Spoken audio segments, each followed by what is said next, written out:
ஒரு பள்ளிக்கூடம். அதில் வசதியான வீட்டு புள்ள ஒருத்தன் படிச்சுக்கிட்டு இருந்தான். இன்னொரு ஏழை பையனும் அங்கே படிச்சுக்கிட்டு இருக்கிறான். இவங்க ரெண்டு பேரும் ஒரே தெருவில் தான் இருக்கிறாங்க. பணக்கார வீட்டு பையன் பங்களாவில் இருந்தான். அவனுக்கு வேலை செய்யறதுக்காக சில வேலை ஆட்கள் உண்டு. அதனால அவன் நல்லா சாப்பிடுவான், தூங்குவான். ஏதோ வரணுமேங்கிறதுக்காக பள்ளிக்கூடத்துக்கு வருவான், போவான், அவ்வளவுதான். இந்த ஏழை பையன் இருக்கானே, அவன் அப்படி இல்லை. காலையில எழுந்திருப்பான், உடற்பயிற்சி பண்ணுவான். அவங்க வீட்டில் கிடைக்கிற சாதாரண உணவு அதை அளவோடு சாப்பிடுவான். வீட்டில் உள்ள வேலைகளையும் செய்வான். பள்ளிக்கும் தவறாமல் வந்துடுவான். அவனுக்கு கூட பிறந்த சகோதர சகோதரிகள் 8 பேர். எல்லாரும் தன்னம்பிக்கையோடு அவங்க வேலையை செஞ்சுக்கிட்டு இருந்தாங்க. இந்த பையன் எப்பவும் உண்மையை தான் பேசுவான், கடமையை ஒழுங்காக செய்வான். ஆசிரியர்களுக்கு இவனை ரொம்ப பிடிக்கும். அதனால இவனை அந்த பள்ளிக்கூடத்து மாணவர் தலைவனை ஆக்கியிருந்தாங்க. இது அந்த பெரிய இடத்து பையனுக்கு பிடிக்கல. மாணவர் தலைவனுக்கு பணிஞ்சு போகிறதுக்கும் அவனுக்கு விருப்பம் இல்லை. ஒரு நாள் வகுப்புல ஆசிரியர் எல்லா மாணவர்களுக்கும் ஒரு வேலை கொடுத்தார். எல்லாரும் அதை சுறுசுறுப்பாக செஞ்சுக்கிட்டு இருக்கிறாங்க. இவன் மட்டும் சோம்பலா உட்காந்துருக்கிறான். ஆசிரியர் அந்த பக்கமா வந்தார். இதை பார்த்துட்டார். உடனே மாணவர் தலைவனா இருக்கிற அந்த ஏழை பையனை கூப்பிட்டார். இதை பாருப்பா, ஏன் அந்த பையன் இப்படி சும்மா உட்காந்துருக்கிறான், என்னன்னு விசாரிச்சு சொல்லு அப்படின்னு சொல்லிவிட்டு உள்ள போயிட்டார். இவன் மெதுவா போய் அவன்கிட்ட விசாரிச்சான், ஏன் இப்படி சோர்ந்து போய் உட்காந்துருக்கிற அப்படின்னு. அவன் ரொம்ப அலட்சியமா அவனை திரும்பி பார்க்கறான். என்னோட சிரமம் உனக்கு என்ன தெரியும்? வீட்டில் என்னுடைய சௌகரியங்களை கவனிக்கிற வேலையாட்கள் 2 பேரும் இன்னைக்கு வேலைக்கு வரல. அதனால என்னோட வேலையெல்லாம் நானே கவனிக்கிற மாதிரி ஆயிட்டுது. அதனால சோர்ந்து போட்டேன் அப்படின்னு நான். அப்புறம் கேட்டிருக்கான், அது சரி, உன்னுடைய வீட்டில் உன்னுடைய வேலைக்காரங்க வராத போது நீ எப்படி சமாளிக்கிற அப்படின்னு கிண்டலா கேட்டிருக்கான். அதாவது இவன் ஏழைங்கிறதையும் இவன் வீட்டில் வேலை செய்யறதுக்கு யாரும் இல்லைங்கிறதையும் இப்படி சொல்லி கிண்டல் பண்றான். இந்த ஏழை பையனுக்கு இது புரிஞ்சுது. மனசு வேதனை போட்டுது. இருந்தாலும் வெளியில காட்டியாம சிரிச்சுக்கிட்டே சொன்னானா, எனக்கு அந்த கவலையே கிடையாது. என்னுடைய உதவிக்கு நான் நினைச்ச உடனே என்னுடைய காரியத்தை செய்யறதுக்கு 8 பேர் எப்பவும் தயாரா இருப்பாங்க அப்படின்னு நானு. இவன் இப்படி சொன்னதும் அவனுக்கு ஒரு மாதிரி ஆயிட்டுதான். தலையை குனிஞ்சுக்கிட்டே போயிட்டான். உள்ளே உட்கார்ந்துருந்த ஆசிரியர் காதுல இது விழுந்தது. உடனே இந்த ஏழை பையனை உள்ள கூப்பிட்டு போனாரு. கேட்டாரு, என்னப்பா அப்படி சொல்ற? இவன் பொய் சொல்ல மாட்டாங்கிறது அவருக்கு தெரியும். அவனை சமாளிக்கிறதுக்காக இப்படி ஒரு பொய்யை சொல்லியிருப்பாங்கிறதையும் அவரால் ஏற்றுக்க முடியல. ஏன்பா, நீ நினைக்கிற காரியத்தை செய்ய 8 பேர் தயாரா இருக்கிறதா சொன்னிய, உன்னுடைய சகோதர சகோதரிகளை குறிப்பிட்டு அப்படி சொன்னியா அப்படின்னு கேட்டார். இல்லைங்க ஐயா, நான் அவங்கள குறிப்பிட்டு அப்படி சொல்லலைன்னா. அப்படின்னா பொய் சொன்னியா? இந்த சின்ன விஷயத்துக்கு அப்படி பொய் சொல்லலாமான்னார். ஐயா, நான் பொய்யும் சொல்லலைன்னா. இவன் அப்படின்னா நீ சொன்னதுக்கு என்ன அர்த்தம்னார். இப்போ அந்த பையன் சொல்றான், ஐயா, நான் நினைக்கிறத செய்து முடிக்க என் கூட இருக்கிற அந்த 8 பேர் யாருன்னா 2 காலு, 2 கை, வாய், மூக்கு, கண்ணு, காது, ஆக மொத்தம் 8. இவங்க தான் அந்த வேலை ஆட்கள். நான் சொல்றதை செய்யறதுக்கு, நான் சொல்றதை கேட்கறதுக்கும் செய்யறதுக்கும் அவங்க எப்பவும் தயாரா இருக்காங்க. அந்த அளவுக்கு என்னுடைய பயிற்சிகள், பழக்க வழக்கங்கள் மூலமா அவங்கள நல்ல நிலைமையில வச்சிருக்கிறேன் அப்படின்னா. இந்த கதையை சுவாமி சின்மயானந்தர் சொல்றது வழக்கம். இயற்கை நமக்கு கொடுத்திருக்கிற வேலை ஆட்கள் இந்த 8. இவங்களை நல்ல முறையில வச்சிருந்து வேலை வாங்க வேண்டியது நம்முடைய கடமை. அந்த கடமையை ஒழுங்கா செஞ்சுக்கிட்டு வந்தா வாழ்க்கையில வெற்றி நிச்சயம். இல்லைன்னா குழப்பம்தான். புத்தி சரியா இல்லைன்னா இந்த வேலையாட்கள் நாம சொல்றத கேட்க மாட்டாங்க. ஒருத்தன் குடி போதையில தள்ளாடி தள்ளாடி போய் ஒரு மரத்துல முட்டிக்கிட்டானா. தலையில கட்டு போட்டுக்கிட்டு மறுநாள் வந்திருக்கான். ஏன்டா அப்படி பண்றேன்னு கேட்டிருக்காங்க. நான் ஒதுங்கி போன்னு தான் சொன்னேன், அது கேட்கல அப்படின்றான். எது கேட்கல? உன்னோட காலா அப்படின்னு கேட்டிருக்காங்க. இல்லைங்க, அந்த மரம் அப்படின்னு நானா. ஒரு ஊர்ல ஒரு ராஜா இருந்தார். அந்த ராஜாவுக்கு ஒரு புள்ள. அந்த புள்ளைக்கு விவரமே தெரியாது. அவன் ஒரு முட்டாளுங்கிறது எல்லாருக்கும் தெரியும். ஆனாலும் அவன் தான் அடுத்தபடியா ஆட்சிக்கு வர வேண்டியவன். ஆட்சி பொறுப்பை ஏற்க வேண்டிய ஒருத்தன் இப்படி இருந்தா என்ன பண்றது அப்படிங்கிறது எல்லாருக்கும் உள்ள கவலை. மன்னர் அமைச்சர்களை கூட்டினார். ஆலோசனை கேட்டார், என்ன பண்ணலாம்னு. இவனை இன்னொரு நாட்டு பல்கலைக்கழகத்துக்கு அனுப்பி பார்க்கலாம். அங்க போய் படிச்சுட்டு வரட்டும். நிறைய படிச்சுட்டு நல்ல ஞானத்தோட திரும்பி வரட்டும். அதுக்கப்புறம் பார்த்துக்கலாம் அப்படிங்கிறது அவங்க சொன்ன ஆலோசனை. மன்னருக்கும் அது சரின்னு தோணுச்சு. மகனை வெளி தேசத்துக்கு அனுப்பி வச்சார். இவனும் போனான். ஒரு பல்கலைக்கழகத்துல சேர்ந்தான். நிறைய படிச்சான். அதுக்கப்புறம் தந்தைக்கு ஒரு கடிதம் எழுதினான். தந்தையே, நான் நிறைய படிச்சுட்டேன், இனிமே நாடு திரும்பலாம்னு நினைக்கிறேன் அப்படின்னு எழுதினான். மன்னருக்கு ரொம்ப மகிழ்ச்சி. அதாவது புள்ள படிச்சுட்டான் அப்படிங்கிற ஆனந்தம். உடனே பையன் திரும்பி வர்றதுக்கு ஏற்பாடு பண்ணார். இளவரசன் நாடு திரும்பினான். அதை கொண்டாடுறதுக்காக அரண்மனையில் ஒரு பெரிய விருந்துக்கு ஏற்பாடு பண்ணியிருந்தாங்க. முக்கியமானவங்கள்லாம் அதில் வந்து கலந்துக்கிட்டாங்க. அந்த விருந்துக்கு முனிவர் ஒருத்தரும் வந்திருந்தார். அவர் இளவரசன் கிட்ட போய் உட்காந்து விசாரிக்கிறார். என்னப்பா எப்படி படிச்சிருக்கிற அப்படின்னு கேட்டார். நிறைய படிச்சுட்டு வந்திருக்கிறேங்க அப்படின்னு அவன். என்னெல்லாம் படிச்ச அப்படின்னாரான். எல்லாத்தையும் விவரமா சொல்லியிருக்கிறான். அவன் அப்படி சொல்லிட்டு இருக்கும்போதே முனிவர் என்ன பண்ணார், தன்னுடைய மோதிரத்தை கழட்டி உள்ளங்கையில வச்சு அப்படியே மூடிக்கிட்டாரான். அப்படியே கையை நீட்டி அவன் முன்னாடி காட்டினார். இந்த பாருப்பா, என் கைக்குள்ள என்ன இருக்கு சொல்லு பார்க்கலாம் அப்படின்னாரான். இளவரசன் ஒரு கணம் யோசிச்சான். அதுக்கப்புறம் உங்க கைக்குள்ள இருக்கிறது வட்டமான ஒரு பொருள், நடுவுல ஒரு துளை இருக்கும் அப்படின்னு நானான். முனிவர் தனிச்சு போட்டார். பையன் பெரிய அறிவாளி ஆயிட்டான் போல இருக்க அப்படின்னு நினைச்சுட்டார். அதுக்கப்புறம் கேட்டார், சரி என் கையில இருக்கிறது வட்டமான பொருள், நடுவுல துளை இருக்குங்கிறத சொல்லிவிட்டேன், அதோட பேர் என்ன அது சொல்லு அப்படின்னாராம். இளவரசன் கொஞ்சம் யோசனை பண்ணியிருக்கான். அப்புறம் சொன்னானா, முனிவரே நான் படிச்ச விஞ்ஞானம் உங்களுக்கு பதில் சொல்றதுக்கு உதவல, இருந்தாலும் பதில் சொல்றேன், அது ஒரு வண்டி சக்கரம் அப்படின்னானா. இப்பதான் முனிவர் யோசிச்சாராம். அவருக்கு புரிஞ்சுதான், அதாவது முட்டாளை படிக்க வைக்கலாம் ஆனால் சிந்திக்க வைக்க முடியாது அப்படிங்கிறத அவர் புரிஞ்சுக்கிட்டாராம். தகவல் அறிவு ஞானமாகாது அப்படிங்கிறார் ஓஷோ. ஏன்னா தகவல்கள் வந்து மாறுதலை ஏற்படுத்துறது இல்லை, ஆனால் ஞானம்ங்கிறது மாறுதலால் உண்டாகக்கூடிய ஒண்ணு. அதுதான் ரெண்டுக்கும் உள்ள வித்தியாசம்.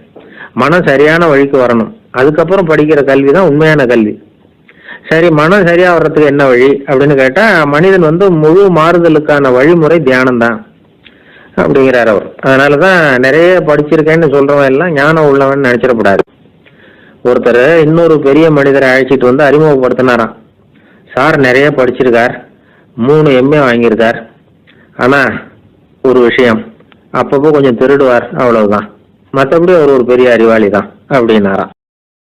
ஒருத்தர் குதிரை ரேஸுக்கு போனார், பணம் கட்டினார், தோத்து போயிட்டார். மறுபடியும் போனார், பணம் கட்டினார், தோத்து போனார். அடுத்த தடவையும் பணம் கட்ட போனப்போ அவரை தடுத்து கேட்டோம், ஏன் சார் ஏற்கனவே விட்டது போதாதா, இன்னமும் இருக்கிறத விடணுமா அப்படின்னு கேட்டோம். விட்டதையெல்லாம் மொத்தமாக எடுக்க வேணாமா சார், அதுக்காக தான் தொடர்ந்து பணம் கட்டுறேன்னார் அவர். இவரை திருத்துறது ரொம்ப கஷ்டம். இது ஒரு மனநோய். மனநோய்களில் பல வகை உண்டு. மனநோய்கள் பிரிவு அட்டவணையில் சூதாட்டம்ங்கிறது அவதியுறும் நோய் அப்படிங்கிற தலைப்பில் வருது. சூதாட்டம் வந்து 2 வகைப்படும்னு சொல்கிறாங்க உளவியல் நிபுணர்கள். ஒரு வகை எப்படின்னா, நண்பர்களோடு சேர்ந்துக்கிட்டு மகிழ்ச்சியும் கிளர்ச்சியும் அடையிறதுக்காக ஈடுபடுறது, பிரச்சனைகளை தீர்க்கறதுல ஒரு ஆர்வம், கேளிக்கைக்காக கொஞ்சம் விட்டு பிடிக்கிறது அப்படிங்கிற மனுஷனுடைய அடி மனசில் உள்ள விபரீத பிணைய சுபாவம், இதெல்லாம் அதுக்கு காரணம்.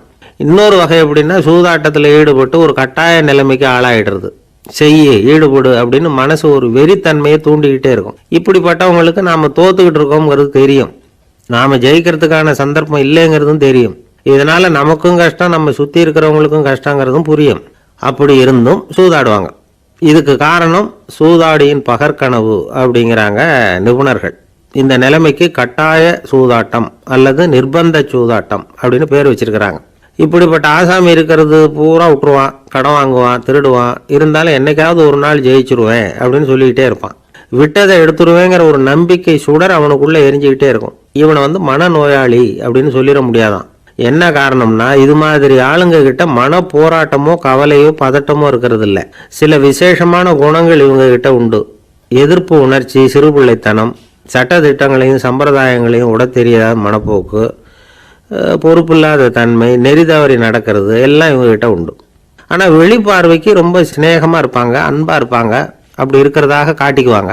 ஆதாயம், சுயலாபம் இதெல்லாம் கருதி தான் பழகுவாங்க. இவங்க கேட்குறப்ப நாம் பணம் கொடுக்கலன்னு வச்சுக்கோங்க, நம்மளை கை விட்டுருவாங்க. நம்ம மேலே அபாண்டமாக பழி சுமத்துறது கூட தயங்க மாட்டாங்க. தங்களுடைய சூதாட்ட நடவடிக்கைகளுக்கு சாதகமான காரணங்களை சொல்லிகிட்டு இருப்பாங்க. நீ வேணும்னா பாரு, ஒரே நாளில் நான் இழந்ததையெல்லாம் மீட்டு லட்சாதிபதி ஆறுனா இல்லையா பாரு அப்படிம்பாங்க. தோற்று போகிறத ஒரு படிப்பினையாக வந்து இவங்க எடுத்துக்கிறதே இல்லை. தோற்று போகிறதுலேயே இவங்களுக்கு ஒரு அலாதியான சுகம். தனக்குத்தானே துன்பத்தை வரவழைச்சிக்கிட்டு இன்பம் அடையிறதுக்கு தன்வதை சுகம் அப்படின்னு பேர். இவங்கெல்லாம் அந்த ராகம். சில பேர் எப்படி தெரியுமா, மந்திர எண்ணங்களை வந்து வரவழைச்சிக்கிறது, சூதாடுறதுக்காக ஆஃபீஸில் வந்து கையாடல் பண்ணுறது, அடுத்தவங்க கிட்ட இருந்து திருடுறது, இந்த மந்திர எண்ணம் தீவிரமாச்சுன்னா ஒரு மாதிரியாக பேச ஆரம்பிச்சிருவாங்க. தோல்வி தான் சார் வெற்றிக்கு முதல் படியும்பாங்க. தன்னால் பகடக்காய்களையும் குதிரை ஓட்டிகளையும், அதாவது இந்த ஜாக்கிகள், அதெல்லாம் கட்டுப்படுத்த முடியுங்கிற பித்து நிலைக்கு இவங்கெல்லாம் தள்ளப்பட்டுருவாங்க. சில சூதாடிகள் ஆராய்ச்சி பார்த்ததில் என்ன தெரிய வந்தது தெரியுமா? அவங்கெல்லாம் குழந்தை பருவத்தில் அன்புக்காக ஏங்கினவங்களாம், புறக்கணிக்கப்பட்டவங்களாம், உதவிகளை பெற முடியாதவங்க, இப்படிலாம் இருந்திருக்கிறாங்க. இவங்க வளர வளர மற்றவங்க சௌகரியம் பற்றி அக்கறை இல்லாதவங்களாம் ஆயிடுறாங்க. அதிர்ஷ்ட தேவதை தன்னோட இருக்கிறாங்க அப்படிங்கிற அசையாத நம்பிக்கை இவங்களுக்கு. இவங்களை திருத்துறது ரொம்ப கஷ்டம். அதனால் பந்தயம், சூதாட்டம் இது மாதிரியான விஷயங்களை விட்டு விலகியே இருக்கிறது தான் நமக்கு நல்லது. ஒரு ஆள் சொன்னான், என்னுடைய குதிரை வேகமாக ஓடுறதுக்கு என்ன வழி அப்படின்னு கால்நடை மருத்துவர்கிட்ட யோசனை கேட்டேன். அவர் ஒரு பாட்டில் நிறைய மாத்திரைகளை கொடுத்து தினம் 2 மாத்திரை விதமாக கொடுக்க சொன்னார். முதல் நாள் 2 மாத்திரையை கொடுத்துட்டு அது மேலே ஏறி உட்கார்றதுக்கு போனேன். அவ்வளவுதான். அதுக்குள்ளே அது அம்பு மாதிரி பாஞ்சு ஓடி போச்சு. நான் இன்னும் உட்காரவே இல்லை, அதுக்குள்ளே பாஞ்சு ஓடி போச்சு அப்படின்னா. அடடா, அப்புறம் நீங்கள் என்ன பண்ணீங்க அப்படின்னு கேட்டாங்க. என்ன பண்ணுறது, மீதி மாத்திரை பூராவே நான் முழுங்கி விட்டு அதுக்கப்புறம் துரத்தி பிடிச்சி அது மேலே ஏறி உட்காந்தேன் அப்படின்னா அவன். ஒரு ஊரில் ஒரு மன்னர் இருந்தார். அந்த ஊரில் அடிக்கடி சேவல் சண்டை நடக்கிறது வழக்கம். அரண்மனையில் ஒரு ஆள் இருந்தான். மன்னருக்காக அவன் ஒரு சேவல் வாங்கிட்டு வந்தான். சண்டை போடுறதுக்காக அந்த சேவலை தயார் பண்ணிகிட்டு இருந்தான். கொஞ்ச நாள் ஆச்சு. மன்னர் அந்த ஆளை கூப்பிட்டார். என்னப்பா, சேவல் தயாராகிட்டுதா அப்படின்னு கேட்டார். இன்னும் அது தயாராகல மன்னா, இன்னும் வளரல, அதுக்கான தகுதி இன்னும் அதுக்கு வரல அப்படின்னா. எதனால் அப்படி சொல்கிறேன்னாரு. கோபம் ரொம்ப கடுமையாக இருக்குது அப்படின்னா. சரி அப்படின்னு விட்டுட்டார். மறுபடியும் கொஞ்ச நாள் ஆச்சு. இப்போ எப்படி நிலைமை, சேவல் தயாரா அப்படின்னார். இன்னும் இல்லை அரசே, மற்ற சேவல் எங்கேயாவது கூவுற சத்தம் கேட்டால் உடனே இது பரபரப்பாயிடுது. பக்கத்தில் ஒரு சேவலின் நிழலை கண்டா கூட இது பரபரப்பாயிடுது அப்படின்னா. சரி, இன்னும் கொஞ்ச நாள் ஆகட்டும்னு விட்டுட்டார். கொஞ்ச நாள் ஆச்சு. இப்போ மறுபடியும் விசாரித்தார். இன்னும் நம்ம சேவலுக்கு அந்த தகுதி வரலமன்னா, போராட்ட உணர்வு அதுக்கு இன்னும் இருந்துக்கிட்டு தான் இருக்குது. உள்ளே மெதுவாக தான் எரிய ஆரம்பிச்சிருக்குது போராட்ட உணர்வு. அப்படி இருக்கக்கூடாது, அது பற்றி எரிய வேண்டாமா அப்படின்னா. இன்னும் கொஞ்ச நாள் ஆச்சு. இப்போ எப்படின்னு கேட்டார். இப்போ அவன் சொன்னான், மன்னா கிட்டத்தட்ட அது போருக்கு தயாராகிட்டுது அப்படின்னு நினைக்கிறேன்னா. எதனால் அப்படி சொல்கிற அப்படின்னு கேட்டார். மற்ற சேவலின் குரலை கேட்டால் அது அசைகிறதே இல்லை, ஒரு பொம்மை மாதிரி ஆயிடுது. அதுக்கு உள்ள ஒரு நுட்பமான விழிப்புணர்வு வந்துட்டுது. அதனால் அது அமைதியாக இருக்குது, மௌனமாக இருக்குது. இனிமேல் அதுக்கு இணையான சேவலே கிடையாது. வெற்றி பெற அது போராட வேண்டிய அவசியமே இல்லை. அதை பார்த்த உடனே எதிரி சேவல்கள் பயந்துட்டு ஓடி போடும் அப்படின்னு சொன்னானா. அந்த சேவலை வளர்த்தவர் சி சிங் சு அப்படின்னு பேர். இந்த சுசிகி சொன்ன கதையும் அது. ஞானிகள் என்ன சொல்றாங்க தெரியுமா? அந்த சேவலின் ரகசியத்தை நீயும் கற்றுக்கொள், நீ அப்படி ஆயிடு, சண்டை போடாமலே வெற்றிகள் பெறுகிற நுட்பத்தை புரிந்துகொள். இதுதான் ஞானிகள் உபதேசம். ஒரு குருக்கிட்ட ஒருத்தன் போயிருக்கிறான். எனக்கு சண்டை போட கற்றுக் கொடுங்கன்னா. அதுக்கு என்ன செய்யணும்னார். என்ன உங்கள் மாணவனாக சேர்த்துங்கன்னா. சரி, இப்போ உன்னுடைய பலம் என்னன்னு கேட்டிருக்கார். இப்போ நான் தனி ஆளாக இருந்து ஒரு 100 பேரை சமாளிப்பேன் நானா. சரி அப்படின்னா என்னுடைய மாணவனாக உன்னை சேர்த்துக்கிறேன்ருக்கார். சேர்த்துக்கிட்டார். 6 மாதம் பயிற்சி கொடுத்தார். அதுக்கப்புறம் இவனை கூப்பிட்டு கேட்டார், இப்போ உன்னுடைய திறமை எவ்வளவுன்னு. இப்போ நான் தனி ஆளாக இருந்து ஒரு 50 பேரை சமாளிப்பேன் நானா. இன்னும் உனக்கு பயிற்சி தேவைன்னாராம். தொடர்ந்து சில நுட்பங்களை எல்லாம் சொல்லி கொடுத்துருக்கிறார். 1 வருஷம் ஆச்சு. எல்லாத்தையும் கற்றுக் கொடுத்துட்டார். அப்புறம் கூப்பிட்டு கேட்டார், இப்போ உன்னுடைய திறமை எப்படிப்பா, எதிரிகள் எத்தனை பேரை உன்னால் சமாளிக்க முடியும்னாராம். அவன் சொன்னான், ஐயா, எதிரிகளின் பலம் என்னங்கிறத புரிஞ்சிக்காம அதை நான் சொல்ல முடியாதுன்னு நானும். இனிமேல் உனக்கு பயிற்சி தேவையில்லை, போயிட்டு வான்னு அனுப்பி வச்சுட்டாரான். ஒரு உண்மையை நாம் புரிஞ்சுக்கணும். அதாவது அடிக்கிறதுக்கு நமக்கு துணிச்சல் தேவையில்லை, அடிக்காமல் இருக்கிறதுக்கு தான் துணிச்சல் தேவை. அடித்தா திருப்பி அடிக்கிறவன் மன உறுதி உள்ளவன் இல்லை, அடித்தா திருப்பி அடிக்காமல் இருக்கிறான் பாருங்க, அவன் தான் மன உறுதி உள்ளவன். ஒருத்தன் தலை தெறிக்க வேகமாக ஓடிக்கிட்டு இருந்தான். நான் எங்கடா ஓடுற அப்படின்னா, எதுக்க வந்தவன். ஒரு சண்டையை நிறுத்தத்தான் இப்படி ஓடுறேன் அப்படின்ட்டுருக்கான். யாருக்கும் சண்டை, எனக்கும் இன்னொரு ஆளுக்கும் சண்டை அப்படின்னு நானா அவன். பொங்கல் திருநாள். பொங்கல் திருநாள்னா இது ஏதோ அறுவடை திருநாள் அப்படின்னு சொல்லுவோம். அதாவது வருஷம் பூரா நாம் பாடுபட்டு அதனுடைய பலனை அனுபவிக்கிற நாள் அப்படிங்கிறது நாம் சொல்லிகிட்டு இருக்கிறது. இது முக்கியமாக இது ஒரு நன்றி அறிவிப்பு நாள் அப்படின்னு சொல்லுவாங்க. இன்னைக்கு நிறைய நன்றி அறிவிப்பு கூட்டம்லாம் நடந்துகிட்டு இருக்குல்ல, அது மாதிரி விவசாயிகள் நடத்துகிற ஒரு நன்றி அறிவிப்பு விழா இது. யாருக்கு நன்றி சொல்கிறாங்கன்னா ஆதவனுக்கு. அதாவது சூரியன் இல்லைன்னா விவசாயம் இல்லை. அதனால் ஆதவனுக்கு நன்றி செலுத்துகிற நாளாக இந்த பொங்கல் திருநாளை நாம் கொண்டாடுறோம். அதாவது இந்த பொங்கலில் விவசாயிகள்கிட்ட இருந்து நிறைய பண்புகளை நாம் தெரிஞ்சுக்க வேண்டிய நாள் இது. விவசாயிகள் அவங்க விவசாயம் முன்னேறி இருக்கிற அளவுக்கு விவசாயிகளுடைய வாழ்க்கை தரம் முன்னேறலை. அந்த அளவுக்கு அவர்கள் நாட்டுக்காக உழைச்சிக்கிட்டு இருக்கிறாங்க. அந்த காலத்திலே அதை பற்றி ஒரு கதை சொல்கிறது உண்டு. ஒரு வயசான ஆள் நிலத்தில் ஏறு ஊதுகிட்டு இருந்தாராம். கிழிஞ்சு போன ஒரு சின்ன துண்டை தான் இடுப்பில் கட்டியிருந்தாராம். தலையில் ஒரு கந்தலை சுற்றி இருந்தார். உடம்பு பூரா சேரு, ரொம்ப ஏழை. ஏறு ஓட்டிகிட்டு இருக்கிறவர் வேறு எப்படி இருப்பார்? இருந்தாலும் அந்த ஆள் ரொம்ப ஜாலியாக பாட்டு பாடிக்கிட்டே ஏறு ஊதுகிட்டு இருந்தாராம். உடம்புல தான் அவர் ஏழையை தவிர மனசில் ஒரு ஏழையாக தெரியல. அந்த சமயத்தில் அந்த நாட்டு ராஜா அந்த பக்கமாக குதிரை மேலே வந்தாராம். வேட்டைக்கு போயிட்டு பரிவாரங்களோடு திரும்பி வந்துகிட்டு இருக்கிறார். ரொம்ப செல்வ செழிப்பில் இருக்கிற ராஜா அவர் இந்த வயசான விவசாயியை பார்த்துருக்கார். இந்த ஆள் ரொம்ப ஏழைங்கிறது அவர் பார்த்தாவே பளிச்சுன்னு தெரியுது. கட்டிக்கிறதுக்கு நல்ல துணி இல்லை, உடம்போ இழைச்சி போயிருக்குது, வயிறு முதுகில் போய் ஒட்டிகிட்டு இருக்கு, கண்ணு குழி விழுந்து போயிருக்குது. ஆனாலும் முகத்தை பார்த்தா சந்தோஷமாக இருக்கிற மாதிரி இருக்குது. இவ்வளவு உற்சாகமாக பாடிக்கிட்டு இருக்கிறாரே அப்படின்னு ஆச்சரியமாக நினச்சி பார்த்தார் அந்த ராஜா. சரி, அவர்கிட்ட கொஞ்சம் பேச்சு கொடுத்து பார்க்கலாம் அப்படின்னு முடிவு பண்ணார். ஐயா பெரியவரே, இப்படி கொஞ்சம் வர முடியுமான்னாராம். பொழுது போகிறதுக்குள்ளே நான் இந்த வயல் பூரா உழவு ஓட்டி ஆகணும், அதனால் பேசுகிறதுக்கு நேரம் இல்லை அப்படின்னாராம் அந்த பெரியவர். என்ன அவ்வளவு அவசரமாக? மீதி இருந்தால் நாளைக்கு ஊதக்கூடாதா? அது சரி, உனக்கு எத்தனை ஏக்கர் நிலம் இருக்குது அப்படின்னு விசாரிச்சிருக்கார் ராஜா. எனக்குன்னு சொந்தமாக உள்ளங்கை அளவு கூட நிலம் கிடையாது. இது எங்கள் முதலாளியோட நிலம். இதை பூராவும் ஊது முடித்தாதான் அவர் கூலி கொடுப்பார். நான் கூலிக்கு ஊதுகிட்டு இருக்கிறேன். உங்ககிட்ட பேசிக்கிட்டு இருந்தால் அவருக்கு துரோகம் பண்ணது மாதிரி ஆகிடும் அப்படின்னாராம். ராஜா குதிரையை விட்டு கீழே இறங்கினார். வரப்பில் நடந்து அந்த பெரியவர்கிட்டே போனாராம். சரி, ஒரு நாள் பூரா ஊதான் உனக்கு எவ்வளவு கூலின்னு கேட்டிருக்கார். 8 அணா கூலி கிடைக்கும்னாராம் அவர். இது ரொம்ப காலத்துக்கு முன்னாடி நடந்த ஒரு சம்பவங்கிறதுனால அப்போ 8 அணா கூலிங்கிறது ரொம்ப பெருசு. இருந்தாலும் அதுவும் அந்த ராஜாவுக்கு பெரிய கூலியாக தெரியல. இவ்வளவு தானா, இதை வச்சுக்கிட்டு நீ எப்படி காலம் தள்ளுற அப்படின்னாராம். ஒன்றும் கவலை இல்லை அப்படின்னாராம் அவர். ராஜாவுக்கு ரொம்ப ஆச்சரியமாக போச்சு. 8 அணா கூலி வாங்குற இந்த ஆள் கவலை இல்லாமல் இருக்கிறார், ஏராளமான வசதியோடு இருக்கிறன்னா கவலை இல்லாமல் வாழ முடியலையே அப்படின்னு நினச்சி பார்த்துருக்கார். அது சரி, 8 அணாவில் எப்படி குடும்பம் நடத்துகிற அப்படின்னு கேட்டாராம்.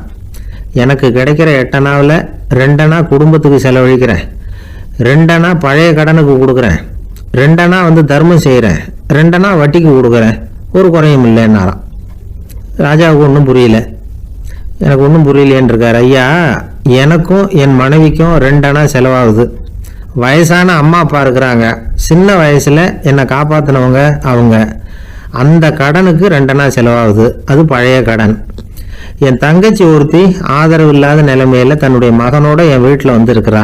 அவளுக்கும் அவள் மகனுக்கும் 2 அணா செலவு பண்ணுறேன், அது தர்மம். எனக்கு 2 பிள்ளைங்க இருக்கிறாங்க, அவங்களுக்கு 2 அணா செலவு பண்ணுறேன், அது வட்டிக்கு கொடுக்கறது மாதிரி. பிற்காலத்தில் அவங்க எங்களை காப்பாற்றுவாங்க. அந்த வகையில் நான் திருப்தியோடு வாழ்ந்துக்கிட்டு இருக்கிறேன் அப்படின்னாராம். ராஜாவுக்கு அர்த்தம் புரிய ஆரம்பிச்சுதான். அந்த பெரிய நிலத்தை விலை கொடுத்து வாங்கி அந்த பெரியவருக்கே தானமாக கொடுத்துட்டாராம். இப்போ ஊதவருக்கே நிலம் சொந்தமாயிட்டுது. அன்னையிலேருந்து அரசனுக்கும் ஆறுதல் கிடைச்சிதான். இப்படி ஒரு கதை சொல்லுவாங்க. 8 அணா வருமானத்தை வச்சுக்கிட்டு எப்படி காலத்தை தள்ளுறதுன்னு சொல்கிறதுக்காக இந்த கதையை சொல்கிறதாக யாரும் தப்பாக நினச்சிக்க கூடாது. கிடைக்கிறத எப்படி பங்கு போடுறார், எப்படி திருப்தியாக வாழறார் அப்படிங்கிறது தான் முக்கியம். அது மாதிரி இன்றைக்கு இந்த பொங்கல் திருநாளில் உழவர்கள் மனசு மகிழ்ச்சியாக இருந்ததுன்னா அது எல்லாரும் மகிழ்ச்சியாக இருக்கிறது மாதிரி அர்த்தம். அதனால் அவர்கள்ட்டேருந்து நாம் பாடம் கற்றுக்கணும். சில உழவர்கள் தங்கள் நிலத்தில் விளையிறத தாங்கள் சாப்பிட மாட்டாங்க, அடுத்தவங்கள்ட்ட விற்றுட்டு சந்தையில் போய் வேறு அரிசி வாங்கிட்டு தான் இவங்க சாப்பிடுவாங்க. அப்படிப்பட்ட விவசாயிகள்லாம் இது உண்டு. பங்கிடுகிற பண்பை உழவர்கள்ட்டேருந்து கற்றுக்கொள்ளுங்கள் அப்படிம்பாங்க. ஒரு ஆள் நிம்மதியாக மகிழ்ச்சியாக இருந்தானா, உங்கள் நிம்மதிக்கும் மகிழ்ச்சிக்கும் என்ன காரணம்னு கேட்டிருக்கார் இன்னொருத்தர். என்கிட்ட இருந்தது பூராவையும் என் பிள்ளைங்களுக்கு சமமாக பங்கு போட்டு கொடுத்துட்டேன், எனக்குன்னு எதுவுமே வச்சுக்கல, அதுதான் நிம்மதிக்கு காரணம்ன்றிருக்கான். உங்ககிட்ட இருந்தது எவ்வளவு இருந்தது அப்படின்னு கேட்டிருக்காரு அவர். மொத்தமாக ஒரு 50,000 ரூபா இருக்கும் அப்படின்னு இருக்கான். அவ்வளவும் பணமாகவே இருந்ததா அப்படின்னு கேட்டிருக்காங்க அவங்க. இல்லைங்க, அவ்வளவும் கடன், அதை தான் பிரித்து கொடுத்துருக்கேன் பிள்ளைங்க கிட்ட அப்படின்னு நானா. அவன் எது ரொம்பவும் கஷ்டமான காரியம் அப்படின்னு கேட்டார் ஒருத்தர். ஒருத்தருக்கு ஒருத்தர் சண்டை போடாமல் இருக்கிறது தான் ரொம்ப கஷ்டமான காரியம் அப்படின்னு தோணுது. ஒரு நாட்டுக்கும் இன்னொரு நாட்டுக்கும் சண்டை, நாட்டுக்குள்ளேயே ஒரு குரூப்புக்கும் இன்னொரு குரூப்புக்கும் சண்டை. ஏன் சண்டை போட்டுக்கிறீங்கன்னு கேட்டு பாருங்கள். நாங்கள் சமாதானத்துக்காக தான் சண்டை போட்டுக்கிறோம் அப்படிம்பாங்க. வாழறதுக்காக பிறந்த மனுஷன் லட்சியத்துக்காக உயிரை விட தயார் அப்படின்னு சொல்லிகிட்டு இருப்பான். அப்படி உயிரை விடுறவங்கள நாமளும் பாராட்டுவோம். ஆனால் ஒன்றும் இல்லாத விஷயங்களுக்கெல்லாம் சண்டை போடுறவங்களெல்லாம் அப்படிப்பட்டவங்களையும் சரி உயிரை விடுறவங்களையும் சரி என்னன்னு சொல்கிறது? யுத்தங்களாலேயும் சண்டைகளாலேயும் நாம் அடையிறது என்னங்கிறது ஒரு பக்கம் இருக்கட்டும், இழக்கிறது என்ன தெரியுமா?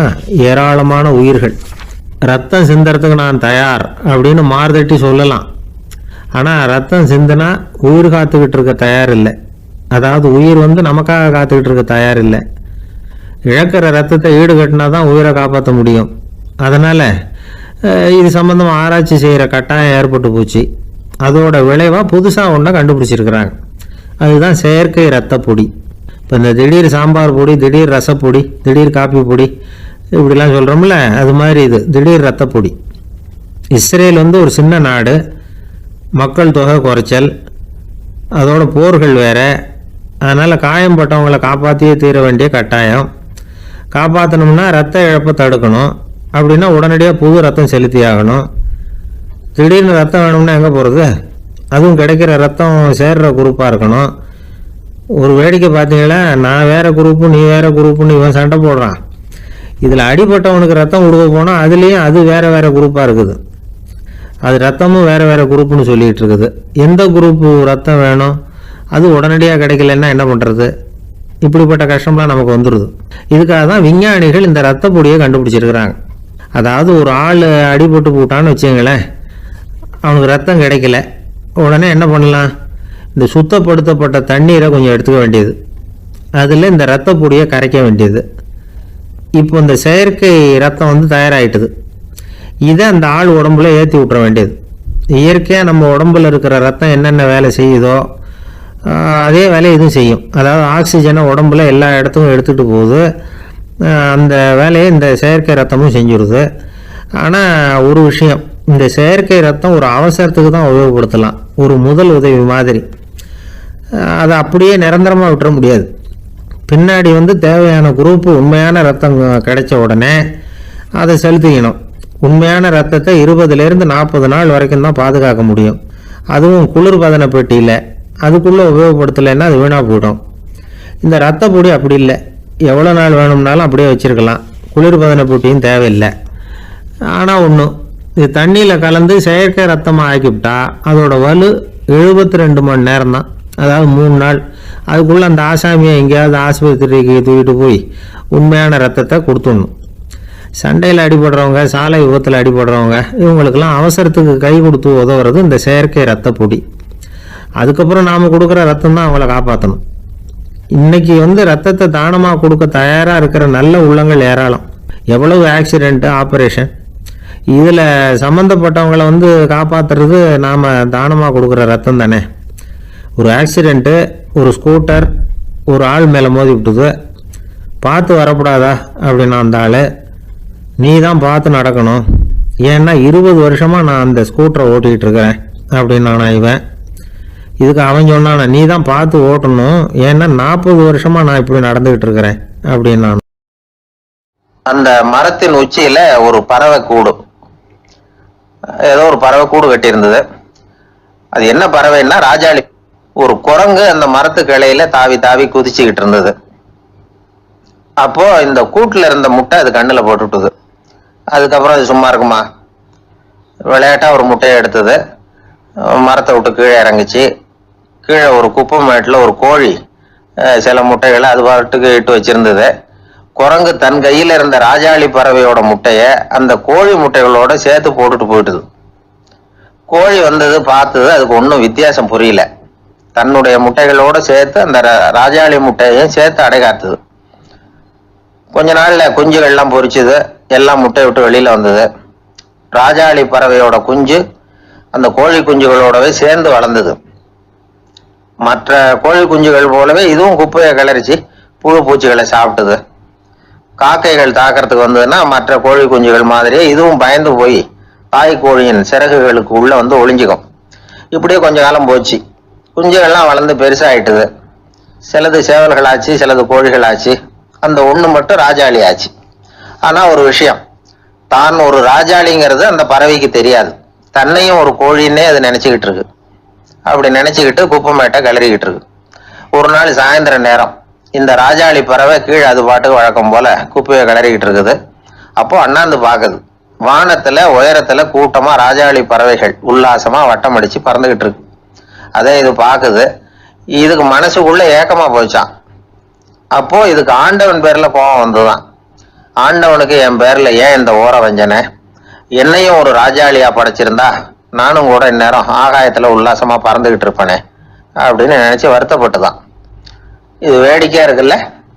ஒரு வகையில பார்த்தா நாம கூட இந்த ராஜாளி பறவை மாதிரி தான் வாழ்ந்துகிட்டு இருக்கோம் அப்படிங்கிறார் ஒரு உளவியல் நிபுணர். நம்மால எவ்வளவு வேலை செய்ய முடியும் அப்படின்னு நாம நினைச்சுக்கிட்டு இருக்கிறோமோ அதை விட பல மடங்கு நம்மால வேலை செய்ய முடியுமா, பல மடங்கு வேகமாவும் வேலை செய்ய முடியும் அப்படிங்கிறார் அவர். நம்முடைய முழுமையான பலம் என்னங்கிறது நமக்கே தெரியறது இல்லை. அதுதான் கஷ்டம். நம்முடைய பலம் தெரியாததுனாலதான் நாம எதுக்கு எடுத்தாலும் பயந்துகிட்டு இருக்கிறோம். ஒரு ஆள் இருந்தான். அவனுக்கு எப்படின்னா கோழியை கண்டா பயப்படுவான். ஏன் கோழியை கண்டா பயம்னா, அவனுக்கு மனசுக்குள்ள தான் ஒரு புழுன்னு நினைப்பு. தன்னை ஒரு புழுவா நினைக்கும் பொழுது, புழுன்னா கோழி வந்து கொத்தும்ல, அதனால கோழியை கண்டு பயப்பட ஆரம்பிச்சிட்டான். இவன் நடுங்கிடுவான். எதிரில் கோழி வந்ததுன்னா உடம்பு பூரா நடுங்க ஆரம்பிச்சிடும். வீட்டில் இருக்கிறவங்க பார்த்தாங்க. இவனை அழைச்சிட்டு போய் ஒரு மனநோய் மருத்துவமனையில சேர்த்துட்டாங்க. அங்க உள்ள டாக்டர் இவருக்கு சிகிச்சையெல்லாம் கொடுத்தார். ஒரு வாரம் இவனை தங்க வச்சு வேண்டிய சிகிச்சையெல்லாம் கொடுத்து மன ரீதியாக அவனை மாற்றி, சரி இனிமே நீ வீட்டுக்கு போகலாம்னு சொல்லி அனுப்பி வச்சார். வீட்டுக்கு புறப்பட்டான். அப்போ சொன்னார், இதை பாருப்பா, நீ வீட்டுக்கு போகலாம், நேராக வீட்டுக்கு போ, நல்லா ஞாபகம் வச்சுக்கோ, இனிமே வந்து நீ ஒரு புழு கிடையாது, மனுஷன், தைரியமா புறப்படு, போயிட்டு வா அப்படின்னு சொல்லி வழி அனுப்பி வச்சார். சரிங்க டாக்டர்னு சொல்லிவிட்டு அவன் புறப்பட்டு போனான். பாதி வழி போயிருப்பான். லேசா நிமிர்ந்து பார்க்கறான், எதிரில் ஒரு கோழி வந்துகிட்டு இருக்கு. அது பாட்டுக்கு சாதாரணமா நடந்து வந்துகிட்டு இருந்தது. அவ்வளவுதான், இவன் உடம்பு கிடுகிடுன்னு ஆட ஆரம்பிச்சுட்டுது. திரும்பி ஓடி வந்துட்டான். டாக்டர் கேட்டார், ஏன்பா திரும்பி ஓடி வந்துட்டேன்னு. பாதி தூரம் போயிட்டேன் டாக்டர், எதிரில் ஒரு கோழி வந்துகிட்டு இருக்குது, அதான் பயமா இருந்தது வந்துட்டேன்னா. டாக்டருக்கு ஒரு மாதிரி ஆயிடுது. அவர் சொன்னார், இதை பாருப்பா, நான் தான் சொன்னேனே, நீ ஒரு புழு இல்லை, மனுஷன். இனிமே நீ புழு கிடையாது, நீ ஒரு மனுஷன். நீ ஒரு புழு இல்லைங்கிறது இன்னமும் உனக்கு புரியலையா அப்படின்னாரு டாக்டர். நான் புழு இல்லைங்கிறது எனக்கு தெரிஞ்சுட்டுது டாக்டர், இது அந்த கோழிக்கு தெரியுமான்னு தெரியலையே அப்படின்னா. இவெல்லாம் எந்த காலத்துல மாறுறது? அதனால வாழ்க்கையில வெற்றி பெறணும் அப்படின்னு நினைக்கிறவங்க யாரா இருந்தாலும் தன்னுடைய பலம் என்ன அப்படிங்கிறத முதல்ல புரிஞ்சுக்கணும். தன்னுடைய சக்தியை புரிஞ்சுக்கிட்டவன் வெற்றி பெறுவது நிச்சயம். ஒருத்தர் அவசரமா போய்கிட்டு இருந்தார். எங்க போய்கிட்டு இருக்கீங்க அப்படின்னு கேட்டார் ஒரு பெரியவர். கடைக்கு போறேன் சார், சாமான் வாங்கறதுக்கு அப்படின்னார். அங்க போறதுக்கு முன்னாடி தெரிஞ்சுக்க வேண்டியதெல்லாம் தெரிஞ்சுக்கிட்டீங்களா அப்படின்னு கேட்டார் பெரியவர். கடைக்கு போய் காசை கொடுத்து ஒரு பொருளை வாங்கிட்டு வரப்போறோம், இதுல தெரிஞ்சுக்க வேண்டியது என்ன இருக்குது அப்படின்னாரு அலட்சியமா. இப்ப அந்த பெரியவர் பேச ஆரம்பிச்சார். இந்த உலகத்துல எந்த ஒரு செயல்ல இறங்குறப்பவும் நாம நல்லா ஆலோசனை பண்ண வேண்டிய விஷயம் 5 அப்படின்னார். உதாரணமா, ஒருத்தன் கடைக்கு போய் ஏதோ ஒரு பொருளை வாங்கிட்டு வர போறான்னு வச்சுக்கோங்களேன். அப்ப கூட அவன் 5 விஷயங்களை பத்தி தெரிஞ்சுக்க வேண்டியிருக்குது அப்படிங்கிறார் அவர். முதல்ல அந்த பொருள் எப்படிப்பட்டது அப்படிங்கிறத தெரிஞ்சுக்கணும். 2வதா தன்னை பத்தியும் தெரிஞ்சுக்கணும். அப்பதான் அந்த பொருள் தனக்கு தேவையா இல்லையா அப்படிங்கிறத புரிஞ்சுக்க முடியும். 3வதா தெரிஞ்சுக்க வேண்டியது ஒண்ணு இருக்கு. அது என்னன்னா, அந்த பொருளை அடையறதுக்கு வழி என்ன அப்படிங்கிறது தெரிஞ்சுக்கணும். அதாவது எவ்வளவு பணம் கொடுத்தா அது கிடைக்கும், இது மாதிரியான விஷயங்கள். 4வதா அந்த பொருளை அடையிறது மூலமா நாம அடையக்கூடிய பயன் என்ன அப்படிங்கிறதையும் உணரணும். 5வது அந்த பொருளை அடையிறதுல இருக்கக்கூடிய தடை எது அப்படிங்கிறதையும் நாம தெரிஞ்சுக்கணும். பெரியவர் பேசுறது ஏதோ தத்துவம் மாதிரி தெரியுது இல்லையா? தத்துவம் தான். அதாவது இப்படி உலகியல் வாழ்க்கையில சின்ன சின்ன விஷயங்கள்லயே நாம 5 விஷயங்களை தெரிஞ்சுக்க வேண்டி இருக்குது. அது ரொம்ப அவசியமா இருக்கு. பேரின்ப நிலைன்னு சொல்றாங்கல்ல, அது மாதிரி பெரிய சமாச்சாரங்கள்லயும் இந்த 5 விஷயங்களை நாம தெரிஞ்சுக்க வேண்டியிருக்குது. அதுக்கு பேர் என்னன்னா அர்த்த பஞ்சகம்.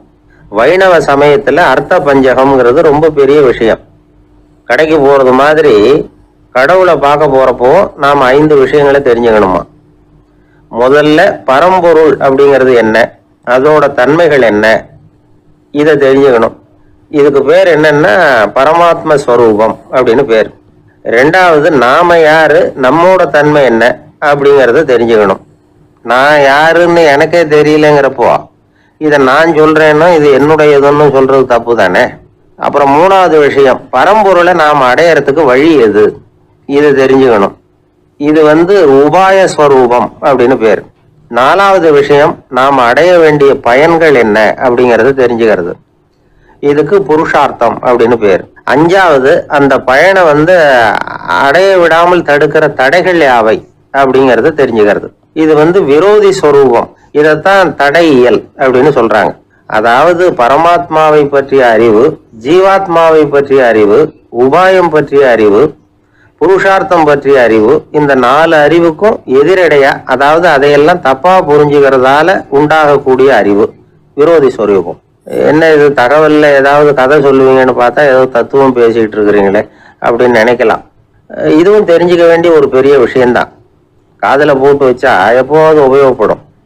என்னுடைய நண்பர் ஒருத்தர் ஒரு நாள் என்கிட்ட சொன்னார், சார் அடுத்த மாசம் தஞ்சாவூர்ல ஒரு கல்யாணம், போறதா வேண்டாமா அப்படின்னு ஒரே குழப்பமா இருக்கு அப்படின்னார். நான் உடனே இந்த அர்த்த பஞ்சக உபதேசம் பண்ண ஆரம்பிச்சேன். அவர் எல்லாத்தையும் பொறுமையா கேட்டுட்டு, சரி சார் நான் போறதுன்னு முடிவு பண்ணிவிட்டேன்னார். எப்படி இந்த முடிவுக்கு வந்தீங்க அப்படின்னு கேட்டேன். அவர் சொன்னாரு, சார் அந்த 2வது பாயிண்ட் ஒன்று சொன்னீங்களே, அதை புரிஞ்சுக்கிட்டதுக்கு அப்புறம்தான் இந்த முடிவுக்கு வந்தேன் அப்படின்னாரு. என்ன 2வது பாயிண்ட்னு? அதாவது தன்னை பத்தி புரிஞ்சுக்கணும் அப்படின்னு சொன்னீங்க. உடனே என்னை பத்தி புரிஞ்சுக்கிட்டேன், நான் யாருங்கிறது எனக்கு தெரிஞ்சுது, உடனே போறதுதான் நல்லதுன்னு முடிவு பண்ணிவிட்டேன்னாரு. நீங்க யாருன்னு கேட்டேன். நான் தான் சார் அந்த கல்யாணத்துல தாலி கட்ட வேண்டிய மாப்பிள்ளை அப்படின்னார். ஒரு வயசான பெரியவர் தன்னுடைய 9 வயசு மகனை கூப்பிட்டார். மகனே, உனக்காக இந்த உலகப் பொருள்கள் எதையும் அதிகமாக நான் விட்டுட்டு போகல.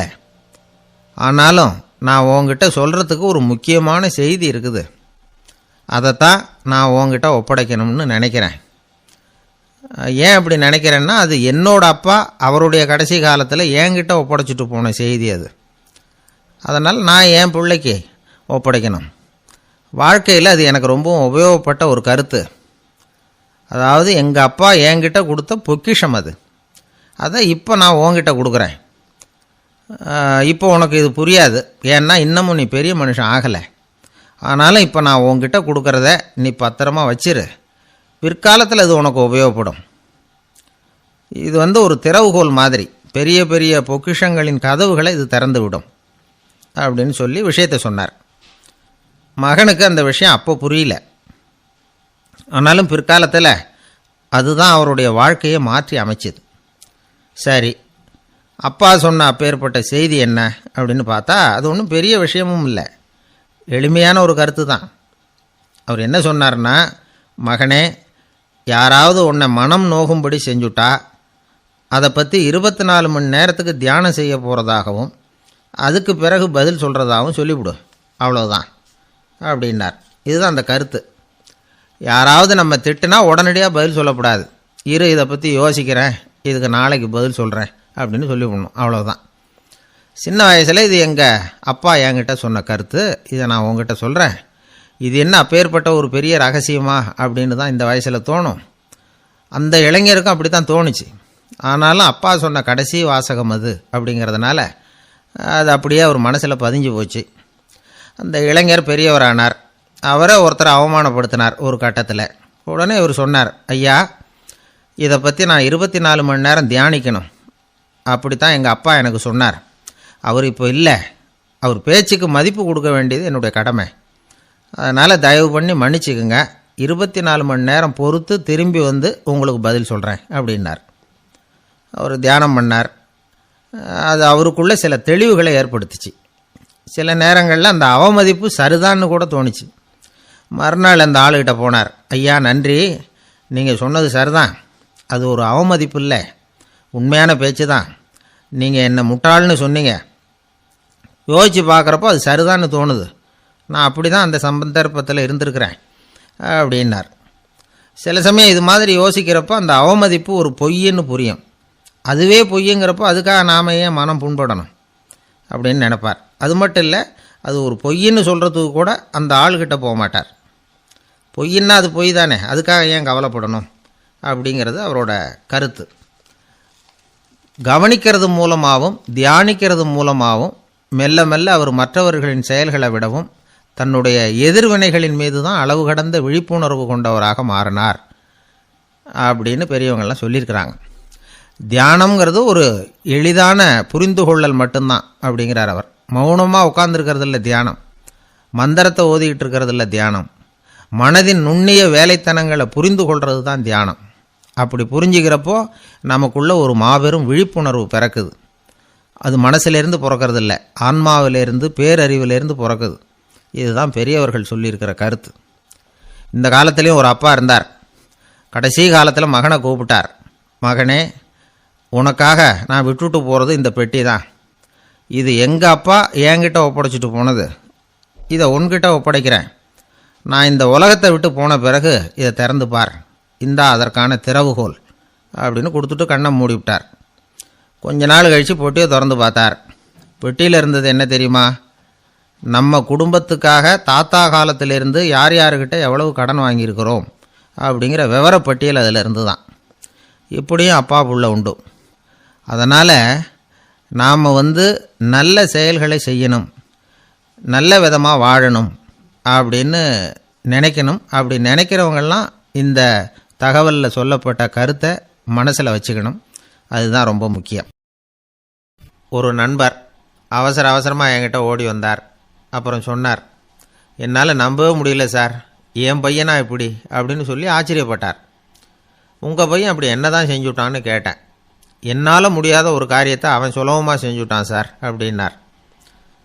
அது என்ன, உங்களால் முடியாத காரியத்தை அவன் செஞ்சுட்டாங்கிறீங்க, அது என்ன காரியம்னு தான் சொல்லுங்களேன். என்ன 5ஆம் வகுப்பில் அவன் ஒரே தடவையில் பாஸ் ஆகிட்டான் சார், அதாவது ஒரே அட்டம்ப்டில் பாஸ் ஆகிருக்கிறான் அப்படின்னார். மூச்சு வாங்க. கஷ்டப்பட்டு பரீட்சை எழுதினவன் அவன், இவருக்கு மூச்சு வாங்குது. நம்மால் செய்ய முடியாத ஒரு காரியத்தை இன்னொருத்தர் செய்யும்போது அது நமக்கு ஆச்சரியமாக தெரியுது. இப்போ சர்க்கஸ் பார்க்குறோம், அங்கே ஒருத்தர் அந்த இடத்துல தொங்குறார். அதை பார்க்குறப்போ அது நமக்கு ஆச்சரியமாக தெரியுது. ஏன்னா அது மாதிரி அந்த இடத்துல தொங்குறதுங்கிறது நம்மால் முடியாத காரியம். நம்மால் முடியாத ஒன்றை அடுத்த ஒருத்தர் ரொம்ப சுலபமாக செய்கிறப்போ நாம் மருள்வது இயற்கை. இதைத்தான் தொல்காப்பியம் மருட்கை அப்படின்னு சொல்லுது. இந்த வியப்பு இருக்குதே, இது 4 வகையில் ஏற்படுதான். அதையும் தொல்காப்பியம் தான் சொல்லுது. அது என்ன 4 வகை அப்படின்னா, முதல் வகை எப்படின்னா புதுமையான அரிய செயல்களை செய்வது. 2வது வகை என்னென்னா பெரிய செயல்களை செய்கிறது. 3வது வகை எப்படின்னா மிக நுட்பமான செயல்களை செய்கிறது. 4வது வகை ஆக்கம் தரும் செயல்களை செய்கிறது. புதுமை, பெருமை, சிறுமை, ஆக்கமோடு மதினம் சாலா மருட்கை 4 அப்படிங்கிறது தொல்காப்பியம். இன்றைக்கி விஞ்ஞானம் புதுசாக எதையோ கண்டுபிடிச்சிக்கிட்டு இருக்குது. அந்த கண்டுபிடிப்புகளை எல்லாம் பார்க்குறப்போ ஆரம்பத்தில் ஆச்சரியமாக இருக்குது, அதுக்கப்புறம் நமக்கு பழகி போடுது. இப்போ வானொலி பெட்டி புதுசாக வந்தப்போ அதை சுற்றி எவ்வளவு கும்பல், ஒரு பெட்டி பேசுது அப்படிங்கிறது எவ்வளவு வியப்புக்குரிய விஷயம். இப்போ யாரும் வானொலி பெட்டியை ரொம்ப ஆச்சரியத்தோடு பார்க்குறதில்ல. வச்சுருந்தா தான் ஆச்சரியமாக பார்ப்பாங்க சில பேர், இந்த காலத்தில் இப்படி வச்சுருக்கிறாரேன்னு சொல்லி. மாறா அதை அலட்சியமாகவும் பார்க்க ஆரம்பிச்சுட்டாங்க. மதினம் சாலா மருட்கை அப்படின்னு ஒரு சொற்றொடர் வருது பாருங்கள், அதில் கருத்தாழம் உண்டு. எதை பற்றியும் போதுமான அளவு புரிஞ்சிக்காதப்போ ஒருத்தர் ஆச்சரியப்படுறார். புரிஞ்சுக்கிட்டதுக்கு அப்புறம் ஆச்சரியம் மறைஞ்சு போடுது. மிக நுட்பமான செயல்களும் நம்மளை ஆச்சரியப்பட வைக்குது. ஒரு அரிசியில் ஒரு திருக்குறள் எழுதி காட்டுறாங்க, ஒரு முட்டை ஓட்டுக்குள்ளே ஓவியம் தீட்டி காட்டுறாங்க. கருங்கல் சிற்பங்களில் எவ்வளவு நுட்பமான வேலைப்பாடுகள், அதையெல்லாம் பார்த்து ஆச்சரியப்படுறோம். இது மாதிரியே ஆக்கபூர்வமான செயல்களும் நம்மளை வியப்பில் ஆழ்த்தும். குப்பை கூளங்களை கூட வாழ்க்கைக்கு பயன்படுகிற பொருளாக மாற்றுகிறவர்கள் இருக்கிறாங்க. அவங்களுடைய செயல் நமக்கு ஆச்சரியத்தை தருது. இடைக்காட்டு சித்தர்னு ஒருத்தர் இருந்தார். அவர் பாடிய மூவடி 30ங்கிற நூலில் ஒரு பாட்டு வருது. ஆற்றல் பிறர் அறிதலின் ஆகம் கிளர்வு உறுதலின் கற்று அறிபாணர் கெழுமிய கோடலின் தோற்றம் உருகவே போற்றல் சால் வியப்பே. ஒருத்தருடைய ஆற்றல் தெரியாமல் இருந்தது, அவருடைய அரிய செயல்களை பார்க்கும்பொழுது வியப்பாக இருந்தது, மனசுக்குள்ள கிளர்ச்சி. பாவலர்கள் இவர்கள் புகழப்பாடி மற்றவர்களும் தெரிந்து கொள்ளுமாறு செய்கிறார்கள். ஆக எல்லா வகையிலையுமே மக்கள் தங்களுடைய வாழ்க்கையில் முன்னேறுவதற்கு வழிகாட்டுகிற ஒரு மெய்ப்பாடு தான் வியப்புங்கிறது. இன்றைக்கி இளைஞர்கள் இதை நல்லா புரிஞ்சுக்கணும். ஆச்சரியப்படுங்கள், ஆச்சரியப்பட வைப்பீர்கள். இந்த காலத்தில் நம்ம எப்படியெல்லாமோ ஆச்சரியப்பட வைக்கிற அதிசய மனிதர்கள் இருக்கிறாங்க. ஒரு ஆளை பிடிச்சி ஜெயிலுக்கு கொண்டுகிட்டு வந்தாங்க. சிறை அதிகாரி அவனை ரொம்பவும் ஆச்சரியமாக பார்த்தார். இவன் கேட்டான், ஏன் சார் அப்படி பார்க்குறீங்க, நான் இப்போ இங்கே வந்தது உங்களுக்கு ஆச்சரியமாக இருக்கா அப்படின்னு கேட்டான். இதுக்கு சிறை அதிகாரி சொன்னார், நீ இப்போ இங்கே வந்ததில் எனக்கு ஒன்றும் ஆச்சரியம் இல்லைப்பா, ஏற்கனவே நீ இங்கேருந்து விடுதலை ஆகி போய் 6 மாதம் ஆச்சு, இவ்வளவு லேட்டாக திரும்பி வர்றியா, அதுதான் எனக்கு ஆச்சரியம் அப்படின்னாரான். இது ஒரு வகையான ஆச்சரியம். ஆனால் வாழ்க்கையில் வியப்புங்கிறது ஒரு தேவைப்படுகிற மெய்ப்பாடு. ஆச்சரியப்படுவோம், ஆச்சரியப்பட வைப்போம்.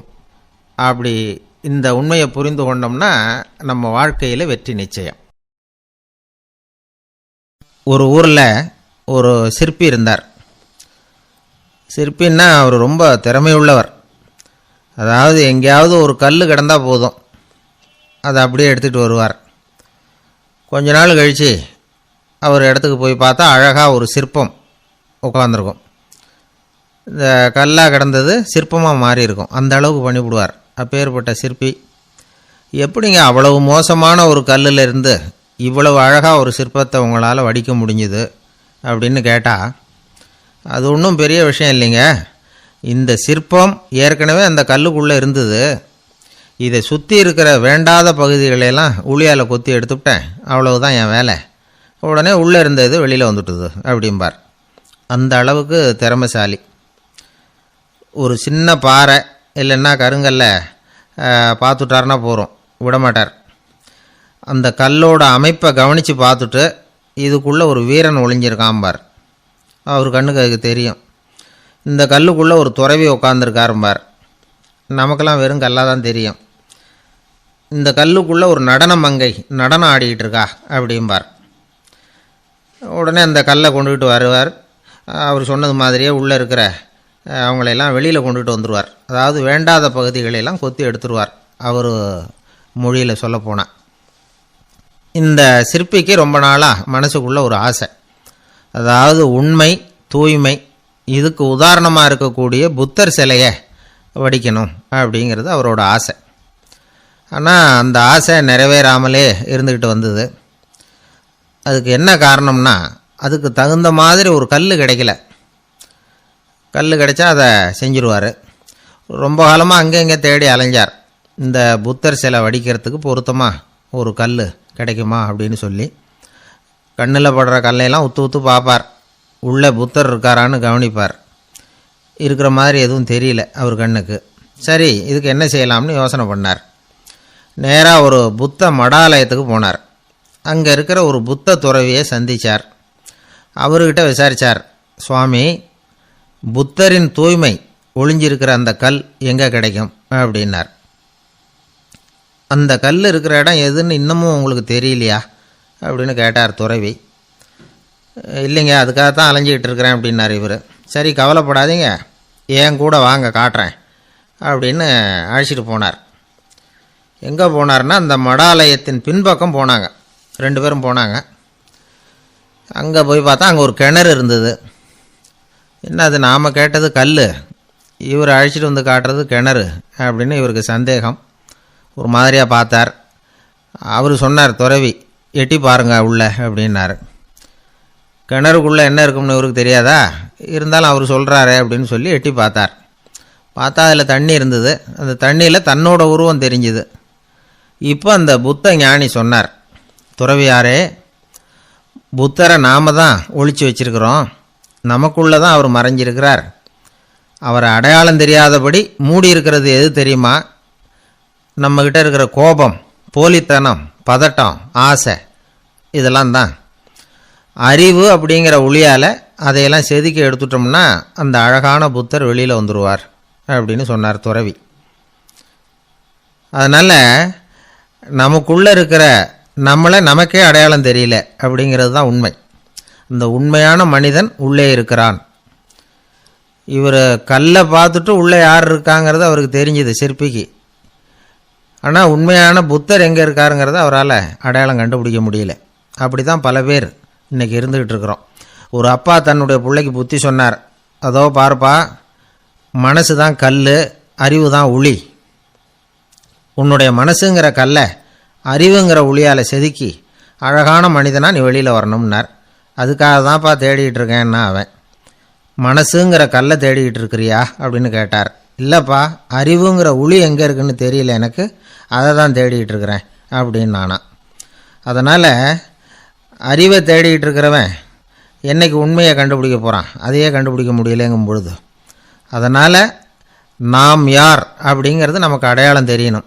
அந்த அடையாளம் தெரிஞ்சுட்டா வாழ்க்கையில் வெற்றி நிச்சயம். இந்த உலகத்தில் எல்லாருக்கும் மகிழ்ச்சி தரக்கூடிய ஒரு பொருள் எது? இது ஒரு முக்கியமான கேள்வி. இந்த கேள்விக்கு பொருத்தமான ஒரு பதிலை உங்களால் சொல்ல முடியுமா? அதாவது கொஞ்சம் யோசித்து பார்த்தா பணம்னு சொல்லலாமா? இப்போ கையில் காசு இல்லாதவங்ககிட்ட ஒரு 10 ரூபாய் கொடுத்தா அது அவனுக்கு சந்தோஷத்தை கொடுக்கும்.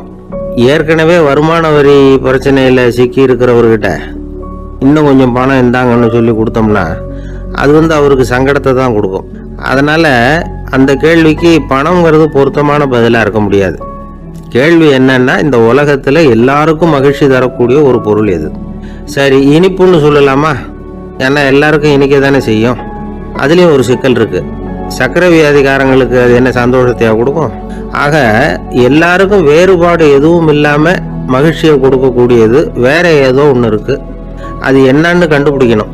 அதுதான் இன்னைக்கு தகவல். இப்போ அதை கண்டுபிடிக்கணும்னா இந்த கதையை கேட்கணும். அது என்ன கதைன்னா, ஒரு ஊரில் ஒரு ராஜா இருந்தார். அவருக்கும் இதே சந்தேகம் வந்துட்டுது. அதாவது எல்லாருக்கும் இன்பம் தரக்கூடிய பொருள் எது அப்படின்னு. இதுக்கு பதில் தெரிஞ்சுக்கிறதுக்கு ஆசைப்பட்டார்.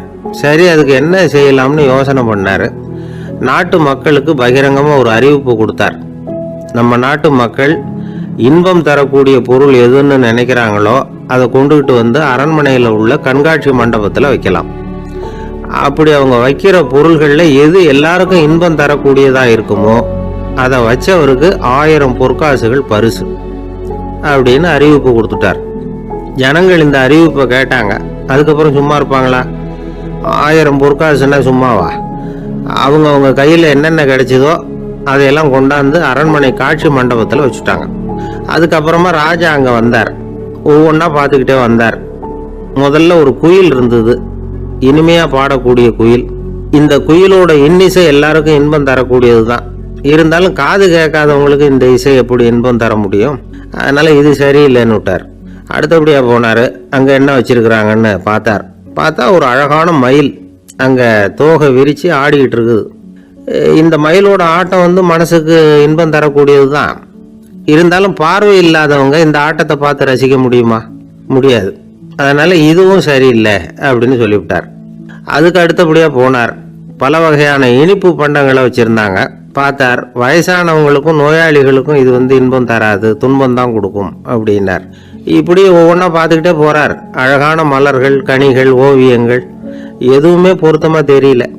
சகல பேருக்கும் இன்பம் தரக்கூடிய வகையில் எதுவும் இல்லை. கடைசியாக வந்தார். அங்கே ஒரு களிமண் பொம்மை இருந்தது. அது என்ன பொம்மை தெரியுமா? பசியால் வாடி இருக்கிற ஒருத்தருக்கு ஒரு அம்மா இனிமையாக பேசிக்கிட்டு சோறு போடுறது மாதிரி அந்த பொம்மையை செஞ்சுருந்தாங்க. அதுக்கு கீழே அன்பு அப்படின்னு எழுதியிருந்ததுதான். ராஜா பளிச்சுன்னு ஒரு முடிவுக்கு வந்தார். அந்த பொம்மையை செஞ்ச சிற்பியை வரவழைச்சார், பரிசு கொடுத்தார். அன்பு ஒன்று தான் எல்லாருக்கும் இன்பம் அளிக்கக்கூடிய பொருள். காது கேட்காதவங்களும் அதை கேட்க முடியும், பார்வை இல்லாதவங்களும் அதை பார்க்க முடியும், குழந்தைகளும் அதை உணர முடியும் அப்படின்னு அதுக்கு விளக்கம் கொடுத்தார் அந்த மன்னர். இந்த உலகத்தில் எல்லாருக்கும் மகிழ்ச்சி தரக்கூடிய ஒரு பொருள் அன்பு தான். அதை புரிஞ்சுக்கிட்டு தான் சில கணவன்மார்கள் மனைவி பேரில் ரொம்ப அன்பை காட்டிக்கிறது வழக்கம். ஒரு வீட்டு வாசப்படி பக்கமா மழைக்கு வந்து ஒதுங்கினார் ஒருத்தர். மழை தூரிட்டு இருந்தது, இருட்டு நேரம். அந்த வீட்டில் இருந்தவர், இன்னைக்கு ராத்திரி வேணும்னா இங்கேயே தங்கிட்டு காலையில போங்க அப்படின்னார். உடனே இவர் சொன்னார், ரொம்ப நன்றிங்க, ஒரு 10 நிமிஷத்துல இதை வந்துடுறேன் அப்படின்னு சொல்லிவிட்டு எங்கேயோ ஓடினார். 10 நிமிஷம் கழிச்சு திரும்பி வந்தார். ஆமா, எங்க போயிட்டு வந்தீங்கன்னு கேட்டார் வீட்டில் இருந்தவர். நேரா எங்க வீட்டுக்கு போய் மனைவி கிட்ட இன்னைக்கு ராத்திரி இங்கேயே தங்கிக்கிறேன்னு சொல்லிவிட்டு வந்துட்டேன் அப்படின்னார் அவர். அன்புல இது ஒரு ரகம். ஒருத்தர் ரொம்ப கவலையோட உட்காந்துருந்தார். எதை பத்தி சார் கவலைப்படுறீங்கன்னு கேட்டோம். எதிர்காலத்தை பத்தி கவலைப்படுறேன்னார். ஏன்னு கேட்டோம். என்ன பண்றதுன்னே தெரியல சார், எதிர்காலம் ஒரே இருட்டா இருக்கு, பாதையே புரியலன்னார். இன்னைக்கு நம்ம இளைஞர்கள் பல பேருக்கு எதிர்காலம் இருட்டாதான் தெரியுது. அவங்கெல்லாம் இந்த கதையை கொஞ்சம் கேட்கணும். ஒரு மலை அடிவாரத்துல ஒரு சின்ன கிராமம். அந்த மலை ரொம்ப உயரமானது, அடர்த்தியா செடி கொடிகள் மரங்கள் அதுல மண்டி கிடக்குது. பகல் வேளையில இருட்டா தான் இருக்கும், அவ்வளவு அடர்த்தி. அந்த மலை உச்சியில ஒரு கோவில். முத நாள் ராத்திரியே புறப்பட்டாதான் காலையில அந்த கோயிலுக்கு போய் சேர முடியும். கிராமத்து இளைஞன் ஒருத்தன் அந்த மலை உச்சிக்கு போக வேண்டியிருந்தது. கையில ஒரு விளக்கை எடுத்துக்கிட்டு முத நாள் ராத்திரியே புறப்பட்டான். புறப்பட்டு போனவன் கிராமத்து எல்லையிலேயே நின்னுட்டான். ஏன் தெரியுமா? அவன் கையில இருந்த விளக்கோட வெளிச்சம் 10 அடி தூரத்துக்கு தான் தெரியுது. அது வரைக்கும் தான் பாதை தெளிவா இருக்குது. அதுக்கு அப்பால எல்லாம் ஒரே இருட்டா இருக்குது, பாதை புரியல. இவன் யோசனை பண்ணி பார்த்தான். மனசுக்குள்ள ஒரு சந்தேகம். 10 அடி தூரம் தானே வெளிச்சம் தெரியுது, அப்படின்னா நாம 10 அடி தூரம் தானே போக முடியும். அதுக்கு அந்தாண்ட ஒரே இருட்டா இருக்குதே, அதுல எப்படி நாம நடந்து போறது? நாம ரொம்ப தூரம் நடந்து போய் ஆகணுமே. அப்படிப்பட்ட நினைப்பெல்லாம் அவனுக்கு வந்துட்டுது. இதுதான் அவன் மனசுல ஏற்பட்ட தயக்கம். இப்படி யோசிச்சுக்கிட்டே அந்த இளம் ஆசாமி புறப்பட்ட இடத்துலயே நின்றுகிட்டு இருக்கிறான். அந்த சமயத்துல ஒரு வயசான பெரியவர் அந்த பக்கமா வந்தார். அவர் கையில இதை விட சின்னதா ஒரு விளக்கு வச்சிருந்தார். அது எப்படின்னா அது ஒரு 5 அடி தூரத்துக்கு தான் வெளிச்சம் காட்டுது. அவ்வளவு சின்ன விளக்கு. அவரும் மலை உச்சிக்கு போறதுக்காக தான் வந்துகிட்டு இருக்கிறார். அவரை பார்த்து இவன் கேட்டான், என்ன பெரியவரே, இவ்வளவு சின்ன விளக்க வச்சுக்கிட்டு அவ்வளவு தூரத்துக்கு எப்படி மலையேற போறீங்க அப்படின்னு கேட்டான். நீ ஏன் இப்படி தயங்கிட்டே நிக்கிறேன்னு கேட்டார் பெரியவர். என்கிட்ட இருக்கிற விளக்கு 10 அடி தூரத்துக்கு தான் பாதையை காட்டுதுன்னா. இப்ப பெரியவர் சொன்னார், தம்பி, உன் கையில் இருக்கிற விளக்கு கொடுக்கிற வெளிச்சத்தை வச்சு நீ முதல்ல 10 அடி தூரம் முன்னாடி போ. 10வது அடியில போய் நின்றுகிட்டு பாரு, மறுபடியும் ஒரு 10 அடி தூரத்துக்கு பாதை தெரியும். இப்படி உன் கையில் இருக்கிற விளக்கு தொடர்ந்து வெளிச்சம் காட்டிக்கிட்டே இருக்கும். நீ முன்னேற முன்னேற அந்த வெளிச்சமும் முன்னேறும். அதனால எத்தனை கிலோமீட்டர் தூரம் வேணும்னாலும் நீ இந்த 10 அடி தூரம் வெளிச்சத்தை வச்சுக்கிட்டே நீ போயிடலாம், புறப்படு அப்படின்னார். இப்பதான் அந்த பெரியவர் சொன்னது இளைஞனுக்கு பளிச்சுன்னு புரிஞ்சுதான். உடனே உற்சாகமா புறப்பட்டான், உச்சிக்கு போய் சேர்ந்தான். இந்த கதையிலிருந்து நாம புரிஞ்சுக்க வேண்டியது என்ன தெரியுமா? நீண்ட கால திட்டம் ஒன்று போடும் பொழுது நமக்கு முன்னாடி இருக்கிறத மறந்துட்டு மனசை போட்டு குழப்பிக்க கூடாது. உங்க கையில என்ன இருக்கோ அதுலயே உங்க எதிர்காலம் மறைஞ்சிருக்குது. கண் முன்னாடி தெரியறத வச்சு ஆரம்பிங்க, போக போக வழி தானா புலப்படும் அப்படிங்கிறார் ஒரு பெரியவர். பெரிய பயணங்களையெல்லாம் இப்படிதான் நடத்த வேண்டியிருக்கும். ஒவ்வொரு அடியா எடுத்து வச்சா ஓடி போய் சேர்ந்து விடலாம். மலைச்சு போய் நின்றுட்டா நின்றுகிட்டே இருக்க வேண்டியதுதான். நம்ம ஆள்லாம் ரொம்ப மோசமான இருக்கிறாங்க. ஒருத்தன் அப்படிதான் நீண்ட தூர பிரயாணம் ஒன்று புறப்பட்டான். ரயில் போய்கிட்டே இருந்தது. கொஞ்ச தூரம் போச்சு, பாதி வழியில கையில வச்சிருந்த டிக்கெட்டை காத்துல விட்டுட்டான். ஐயோ, என் டிக்கெட்டு போயிட்டுதே அப்படின்னு கத்த ஆரம்பிச்சுட்டான்.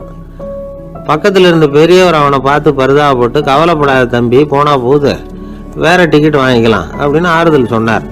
அதுக்கு அவன் சொல்றான், சார், நான் அதுக்காக அழல, அந்த டிக்கெட்டு கிடைச்சாதானே நான் எந்த ஊருக்கு போகணுங்கிறது எனக்கு தெரியும் அப்படிங்கிறான்.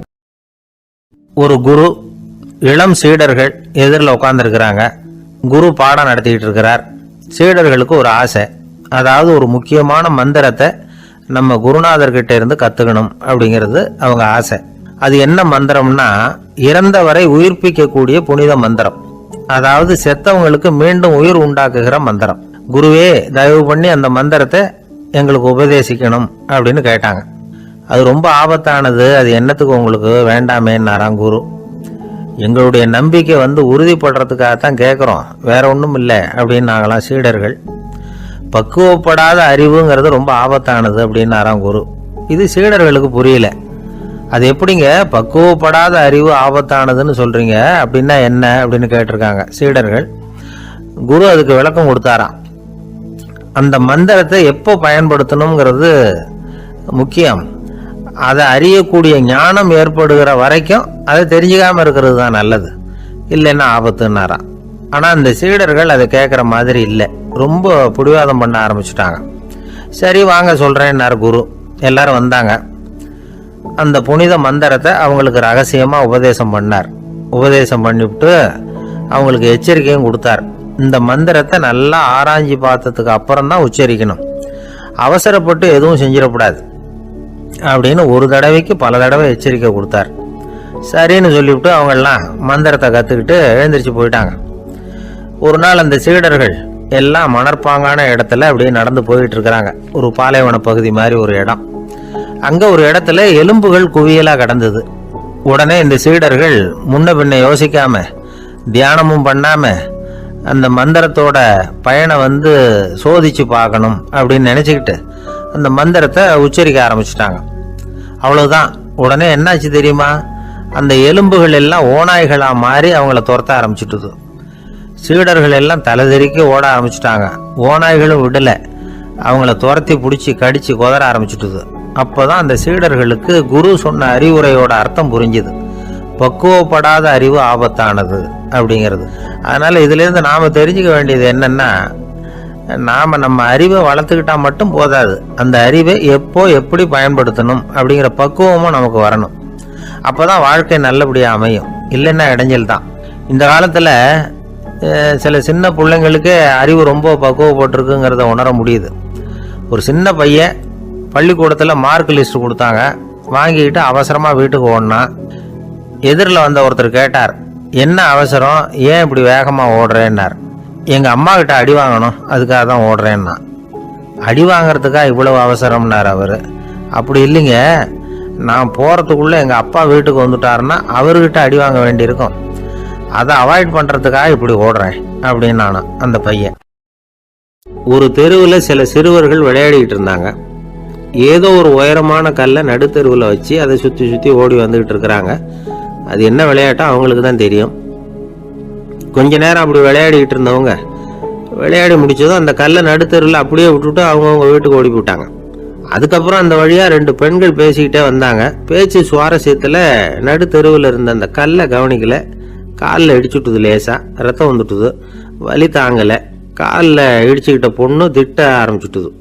வர வர ஊர் உலகம் ரொம்ப கெட்டு போச்சு, யாருக்கும் பொறுப்பே கிடையாது பாரு, இப்படி நடுத்தெருவில் பொறுப்பு இல்லாமல் இப்படி கல்லை போட்டு வச்சுருக்கிறாங்களே, இது நியாயமா அப்படின்னு சொல்லி இந்த சமூகத்தை கடுமையாக விமர்சனம் பண்ணிக்கிட்டு அவங்க போயிட்டாங்க. கொஞ்ச நேரம் கழித்து ஒரு வாலிபன் அந்த வழியாக வந்தான். அந்த கல்லை பார்த்தான், நின்னான், ஒரு நிமிஷம் யோசனை பண்ணான், என்ன பண்ணலாம்னு பார்த்தான். தன்னுடைய வீரத்தையும் பலத்தையும் காட்டணும்னு நினச்சான். பின்னாடி போனான். அப்புறம் வேகமாக ஓடி ஒரு சின்ன ஹை ஜம்ப் அப்படியே துள்ளி குதிச்சான். துள்ளி குதித்து தாண்டி அந்த பக்கமாக போய் விழுந்தான். அப்படியே விசில் அடிச்சுக்கிட்டு அவன் பாட்டுக்கு நடந்து போகிறான். அடுத்தபடியாக ஒரு காதல் ஜோடி அந்த வழியாக வந்தது. நடுத்தெருவில் கண்ணில் பட்டது. அவங்க 2 பேரும் ரொம்ப நெருக்கமாக சேர்ந்து வந்துக்கிட்டு இருக்கிறாங்க. நடுவில் கல் இருக்கிறதுனால கொஞ்ச நேரம் 2 பேரும் விலகி மறுபடியும் இந்த பக்கம் சேர்ந்து போகணும். கொஞ்ச நேரம் நாம் பிரிய வேண்டி இருக்குதே அப்படின்னு வருத்தத்தோட முணுமுணுத்துக்கிட்டே இந்த பக்கம் வந்தாங்க. அதுக்கப்புறம் வழக்கம் போல் சேர்ந்து அவங்க பாட்டுக்கு எதிர்காலத்தை பற்றி கற்பனை பண்ணிக்கிட்டே போயிட்டாங்க. கடைசியாக அந்த வழியாக பார்வை இல்லாத ஒருத்தர் வந்துக்கிட்டு இருக்கார். அவர் கையில் வழக்கமாக வச்சிருக்கிற அந்த ஊன்றுகோல், கையில் இருக்கிற அந்த ஊன்றுகோலால் தனக்கு முன்னாடி அப்படியே தட்டிக்கிட்டு பார்த்துக்கிட்டே அவர் மெதுவாக நடந்து வந்துக்கிட்டு இருக்கிறார். வழியில் இருக்கிற அந்த கல் தட்டுப்பட்டுது. உடனே நடுத்தெருவில் ஒரு கல் இருக்குங்கிறத அவர் புரிஞ்சுக்கிட்டார். உடனே குனிஞ்சார், அந்த கல்லை தடவி பார்த்து எடுத்தார், தெரு ஓரமாக கொண்டுட்டு போய் போட்டார். அதுக்கப்புறம் அவர் பாட்டுக்கு அவர் வழியில் நடந்து போனார். இப்போ இதில் பல பேர் வந்தாங்க போனாங்க. இவங்களில் பார்வை உள்ளவங்க யார், பார்வை இல்லாதவங்க யார்? இப்படி ஒரு கேள்வி கேட்டால் என்ன பதில் சொல்ல முடியும்? கொஞ்சம் யோசிச்சு பார்த்தா இன்னைக்கு பல பேர் இப்படி தான் இருந்துகிட்டு இருக்கிறோம். ஒரு ஆள் பார்க்கறதுக்கு பெரிய மனுஷன் மாதிரி இருக்கார். ஒரு தெரு வழியாக நடந்து வந்துகிட்டு இருந்தார். இருட்டு நேரம். வழியில் ஒரு பெரிய கல் கிடந்தது, கருங்கல். பார்த்தார், கொஞ்ச நேரம் யோசிச்சார். போய் தூக்கி பார்த்தா ரொம்ப கனமாக இருந்தது. இன்னொரு ஆள் சேர்ந்தாதான் தூக்க முடியும். இவர் உடனே ரோட்டு ஓரமாக போய் ஒரு மரத்தடியில் உட்காந்துக்கிட்டார். ரெண்டு பக்கமும் பார்த்துக்கிட்டே இருக்கார், யாராவது வர்றாங்களான்னு. கொஞ்ச நேரத்தில் ஒருத்தர் வந்தார், இவருக்கு தெரிஞ்சவர். என்னங்க இந்த நேரத்தில் இங்கே உட்காந்துருக்குறீங்கன்னு கேட்டார் அவர். அதுவும் அந்த கருங்கல் அப்படின்னு சுட்டி காட்டினார். ஓ, அதை தூக்கி ஓரமாக போடணுமா, வாங்க 2 பேரும் தூக்கலான்னார் வந்தவர். நான் அதுக்காக உட்காந்துருக்கலன்னார் இவர். பின்ன வேற எதுக்காகன்னார் அவர். ஒரு மனுஷன் கருங்கல்லில் காலை இடிச்சுக்கிட்டான்னா எப்படி துள்ளுவான்னு பார்க்கணுங்கிறது எனக்கு ரொம்ப நாளாக ஒரு ஆசை, அதுக்காக தான் உட்காந்துருக்கிறேன் அப்படின்னாராம். ஒரு நாள் ஒரு தகப்பனார் தன்னுடைய பிள்ளைய அழைச்சிட்டு வந்தார். சார், இவன் சரியா படிக்க மாட்டேங்கிறான், பெரியவங்களை மதிக்க மாட்டேங்கிறான், நீங்கள் கொஞ்ச நாள் இவனுக்கு குருவாக இருந்து நல்ல விஷயங்களை சொல்லி கொடுத்தா தேவையில்லைன்னார். பெரியவங்களையும் மதிக்காதவன் எப்படி என்ன மதிக்க போகிறான் அப்படிங்கிறது நமக்கு யோசனை வரும் இல்லையா? வேணாங்க, என்னை விட்டுருங்க அப்படின்னோம். அவர் விட மாட்டேன்னு விட்டார். இல்லைன்னா அவரே சிஷ்யன் ஆகிடுவார் போல இருந்தது. சரி, வேற வழி இல்லாமல் அந்த பையனையே என்னுடைய சீடை நான் ஏற்றுக்கிட்டு உபதேசமெல்லாம் பண்ண ஆரம்பித்தோம். அதாவது குரு பக்தின்னா அது எப்படி இருக்கணுங்கிறத பற்றி சொல்லி கொடுத்தோம் அவனுக்கு. சதமகர் அப்படின்னு ஒரு குரு இருந்தார், அவருக்கு ஒரு சீடன். அவன் பேர் துளசி சைதன்யன், நைஷ்டிக பிரம்மச்சாரி. தன்னுடைய குருவுக்கு எந்த நேரத்தில் எது தேவைங்கிறத புரிஞ்சுக்கிட்டு சேவை செய்கிறவன். ஆனால் இவனை பற்றி மற்ற சீடர்களுக்கு பொறாமை வந்துட்டுது. இவன் மட்டும் இப்படி இருக்கானேன்னு உடனே குரு கிட்ட போய் கோல் மூட்டினாங்க. அவன் சரியில்லை, அவன் நடந்துக்கிறது சரியில்லை, அப்படி இப்படின்னு எதையாவது சொல்லி. இருந்தாலும் இதையெல்லாம் அந்த குரு நம்பலை. அவருக்கு தெரியும் யார் யார் எப்படின்னு. துளசி சைதன்யன் பெருமையை மற்ற சீடர்களுக்கு உணர்த்தணும் அப்படின்னு நினைச்சார். அதுக்கு ஒரு வழி பண்ணார். ஒரு நாள் சீடர்களை எல்லாம் கூப்பிட்டுக்கிட்டு ஒரு காட்டு வழியாக போய்கிட்டு இருந்தார். அங்கே ஒரு பெரிய மலை அருவி கொட்டிக்கிட்டு இருந்தது. குரு சீடர்கள் பக்கம் திரும்பினார். இந்த மலையின் மேலே இருந்து அந்த படுபாதாளத்தில் குதிக்கிறதுக்கு உங்களில் யார் தயார் அப்படின்னு கேட்டார். ஒரு சீடனும் வாயை திறக்கலை, ஒதுங்கி நின்றுக்கிட்டாங்க. பின்னாடி மூட்டை முடிச்சோடு வந்துக்கிட்டு இருந்தான் துளசி சைதன்யன். அவனை பார்த்தார். தபாருப்பா, நீ மேலே இருந்து அந்த அருவியில் குதி அப்படின்னார். அப்படியே செய்கிறேன் சுவாமின்னா ஓடி போய் பொத்துன்னு குதிச்சுட்டான். அடுத்த கணமே குருநாதர் தன்னுடைய யோக சக்தியால் பறந்து போய் அவன் கீழே விழுந்துடாமல் தாங்கி பிடிச்சி கொண்டுகிட்டு வந்துட்டார். மற்ற சீடர்களுக்கெல்லாம் ஒரு மாதிரி ஆயிட்டுது. அடுத்தபடியாக என்ன பண்ணலாம்னு யோசிச்சாங்க இவனை மாட்டி விடுறதுக்கு. ஒரு நாள் வெத்தலை அடிக்கிற ஒரு சின்ன உரலையும் உலக்கையையும் எடுத்து ஒளிய வச்சுட்டாங்க. சதமகர் சன்னியாசி இல்லை, அவர் வெத்தலை போடுவார். பல்லு சரியில்லை, அதனால் இடித்து தான் வெத்தலையை போடணும். திடீர்னு வெத்தலை பாக்கு கேட்டார். வழக்கமாக உரலில் இடித்து தர்றது தான் துளசியின் பழக்கம். உரலை தேடினா கிடைக்கல, என்ன பண்ணுறது? குரு கேட்டுவிட்டாரே, குரு சேவை தானே முக்கியம். என்ன பண்ணா, வெத்தலை பாக்க தன்னுடைய வாயில் போட்டு முன்னும் அதை எடுத்து அவர்கிட்ட கொடுத்துட்டான். குரு எதையோ படிச்சுக்கிட்டே அதை வாங்கி வாயில் போட்டுக்கிட்டார். துளசி இன்னைக்கு தாம்பூலம் நல்லா இடிக்கப்பட்டிருக்கு, ருசியாக வேற இருக்குது, அதை இடித்த பாத்திரத்தை என் கண்ணால் பார்க்கணும்னு ஆசையாக இருக்குன்னு விட்டார். அதை மட்டும் அனுப்பி போய் நீ வர வேண்டான்னு வேற சொல்லிவிட்டார். இதை கேட்டதும் துளசி தவிச்சு போயிட்டான். இவன் போகாமல் எப்படி வாயை மட்டும் அனுப்பி வைக்க முடியும்? இவன் தவிக்கிறத பார்த்ததும் மற்ற சீடர்களுக்கெல்லாம் மனசுக்குள்ள ரொம்ப சந்தோஷம். துளசி கொஞ்சமும் யோசிக்கல, வாழை எடுத்தான், தன்னுடைய தலையவே அப்படியே அறுத்து வெட்டி எடுத்தான். இன்னொரு சீடங்கிட்ட கொடுத்துட்டான், எடுத்துகிட்டு போன்னு சொல்லி. கொண்டுட்டு போய் குரு முன்னாடி வைக்கிறாங்க. அந்த தலையில் வாய் திறந்துருக்கு, வெத்தலை போட்டு முன்னு இருந்தது, தெரிஞ்சு போச்சு, சிவப்பாக இருந்தது. அவனுடைய குரு பக்தியை இப்போ எல்லாரும் ஒத்துக்கிட்டாங்க. அதுக்கப்புறம் குரு சதமகர் தன்னுடைய அற்புத திறமையினால அந்த தலையை மறுபடியும் ஒட்ட வச்சுட்டார். துளசிக்கு உயிர் வந்துட்டுது. இப்படி ஒரு பெரிய கதை உண்டு. அதாவது துளசி சைதன்யன் அவனுடைய குரு பக்தி எப்படி அப்படின்னு கேட்டோம். ரொம்ப அபாரம் அப்படின்னு அந்த பையன் அடக்கமாக, சும்மா விளையாட்டுக்காக தான் அப்படி அவங்ககிட்ட கேட்டோம். ஏன்பா உன்னுடைய குரு பக்தியை என்கிட்ட காட்டுறதுக்கு உன்னோட கழுத்தை நீயே அறுக்கணும்னு நான் சொன்னா அதை நீ செய்வியா அப்படின்னு கேட்டோம். என்னுடைய கழுத்தை நானே அறுக்க வேண்டிய அவசியம் இல்லை சார் அப்படின்னா அவன். ஏண்டான்னு, அதே காரியத்தை தான் இனிமேல் நீங்கள் தினமும் செய்ய போறீங்களே சார் அப்படிங்கிறான். இந்த உலகத்தில் எவ்வளவோ உயிரினங்கள் இருக்கு, ஒவ்வொன்றும் ஒவ்வொரு விதமாக சண்டை போடுது. இப்போ 2 மாடு சண்டை போட்டுக்குதுன்னு வச்சுக்கோங்க, என்ன பண்ணும்? 2 முட்டிக்கும். அதுக்கு சண்டை போடுறதுக்கு ஆயுதமாக உபயோகப்படுறது அதோட கொம்பு. 2 சேவல் சண்டை போட்டுக்குதுன்னு வச்சுக்கோங்க, அதுக்கு ஆயுதமாக உபயோகப்படுறது அதோட கால் நகம். காலால் தான் அது ஒன்றோட ஒன்று சண்டை போட்டுக்கும். ஆனால் 2 மனுஷன் சண்டை போட்டுக்கிறான்னு வச்சுக்கோங்க, இவன் இன்னதை தான் ஆயுதமாக உபயோகப்படுத்துவான்னு குறிப்பிட்டு சொல்ல முடியாது. கல்லை எடுப்பான், கத்தி எடுப்பான், துப்பாக்கி எடுப்பான், என்ன வேணாலும் பண்ணுவான். வாயால் திட்டுவான், கையால் அடிப்பான், காலால் உதைப்பான், சகலகலா வல்லவன். விலங்குகள்லாம் பொதுவாக வாயை சாப்பிட்றதுக்கு மட்டும்தான் உபயோகப்படுத்துது. ஆனால் இவனுக்கு சாப்பிட்றதுக்கும் அதுதான், சாப்பிட்டு விட்டு திட்டுறதுக்கும் அதுதான். ஆனால் ஒரு விஷயத்தில் மட்டும் கெட்டிக்கிறேன். அதாவது நாம் சண்டை போட்டுக்கிட்டாலும் பரவாயில்லை, கோழிகள் சண்டை போடாமல் இருக்கணும் அப்படின்னு ஆசைப்படுறான். எதுக்காக? கோழிகள் சண்டை போடாமல் இருந்தால் நிறைய முட்டைகள் போடுமா, அதுக்காக தான் இந்த அக்கறை. கோழி பண்ணை வச்சிருக்கிறவங்களுக்கு இது ஒரு பெரிய பிரச்சனை. அதாவது பண்ணையில் இருக்கிற கோழிகளுக்குள்ளே அடிக்கடி சண்டை வந்துடும், அதனால் முட்டை உற்பத்தி குறைஞ்சிரும். சரி, இதுக்கு என்ன பண்ணுறது? பண்ணையில் போய் உட்காந்துக்கிட்டு தினமும் பஞ்சாயத்து பேசிகிட்டு இருக்க முடியுமா? அமெரிக்காவில் கோழி பண்ணை வச்சிருக்கிற ஒருத்தர் இதை பற்றி யோசனை பண்ணி பார்த்தாராம். ஒரு வழியையும் கண்டுபிடிச்சிருக்கார். கோழிக்கெல்லாம் மூக்கு கண்ணாடி மாட்டி விட்டுட்டோம்னா அது சண்டை போடுற குணம் குறைஞ்சிரும், முட்டை அதிகமாகிடும். அந்த கண்ணாடியில் உள்ள லென்ஸு சிவப்பு நிறத்தில் இருக்கணும், அவ்வளவுதான் அப்படின்னு அவர் கண்டுபிடிச்சாராம். இது ஏற்கனவே நடைமுறையில் கண்டுபிடிக்கப்பட்ட ஒரு விஷயம். ஆனால் எல்லா கோழிக்கும் சிவப்பு மூக்கு கண்ணாடி எப்படி மாட்டி விடுறது? அப்படியே மாட்டி விட்டாலும் அது நழுவாமல் இருக்கணுமே. இப்போ நாமெல்லாம் நடு விரலால் மூக்கு கண்ணாடி நடுவில் தொட்டு அப்படி ஸ்டைலாக சரி பண்ணிக்கிறோம், அது மாதிரி கோழி எப்படி சரி பண்ணிக்கும்? இதுதான் பிரச்சனை. இதுக்கு அவர் என்ன வழி கண்டுபிடிச்சாருன்னா, கோழிக்கெல்லாம் மூக்கு கண்ணாடிக்கு பதிலாக விழியொட்டு வில்லைகள், கான்டாக்ட் லென்ஸ், அதை பொருத்தி விட்டா என்ன அப்படின்னு யோசனை பண்ணார். அதே மாதிரி பண்ணார். அதே மாதிரி செஞ்சு பார்த்தார், வெற்றி. அதுக்கப்புறம் கோழியெல்லாம் சண்டை போட்டுக்கலையாம், சமாதான பிரியர்கள் ஆகிட்டு தான். கோழிகளுக்கு இயல்பாகவே சண்டை போடுற குணம் உண்டு. ஆனால் அதோட கண்ணுக்கு பார்க்குற பொருள்லாம் ரோஜா நிறத்துலையோ அல்லது இன்னும் சொல்ல போனால் அழுத்தமான சிவப்பு நிறத்துலையோ தெரிஞ்சதுன்னா சண்டை போடுற குணம் குறைஞ்சிருதான். அந்த சமயத்தில் அது அதிகமாகவும் முட்டையிட ஆரம்பிச்சுடுதான். அதே நேரத்தில் இறை எடுக்கிறத கூட குறைச்சிக்குதான். இது ஏன் இப்படி பண்ணுதுங்கிறது விஞ்ஞானிகளுக்கு இன்னமும் புரியலையா. எப்படியோ அமெரிக்க கோழிகள்லாம் கான்டாக்ட் லென்ஸ் பொருத்திக்க ஆரம்பித்தாச்சு. கோழி கழுத்தை பிடிச்சிக்கிட்டு ஒரு சில வினாடிகளில் அதை பொருத்தி போடுறாங்களாம். கோழியோட ஆயுள் பூரா அது அப்படியே இருக்குமா. பண்ணையில் முட்டை உற்பத்தி குறைஞ்சா இது மாதிரி விஞ்ஞானபூர்வமாக பரிகாரம் தேடுறது தான் நல்லது. நமக்கு வேண்டியப்பட்ட ஒருத்தர், அவர் ஒரு கோழி பண்ணை வச்சுருந்தார். அந்த பண்ணையில் பாதி கோழி திடீர்னு செத்து போச்சு.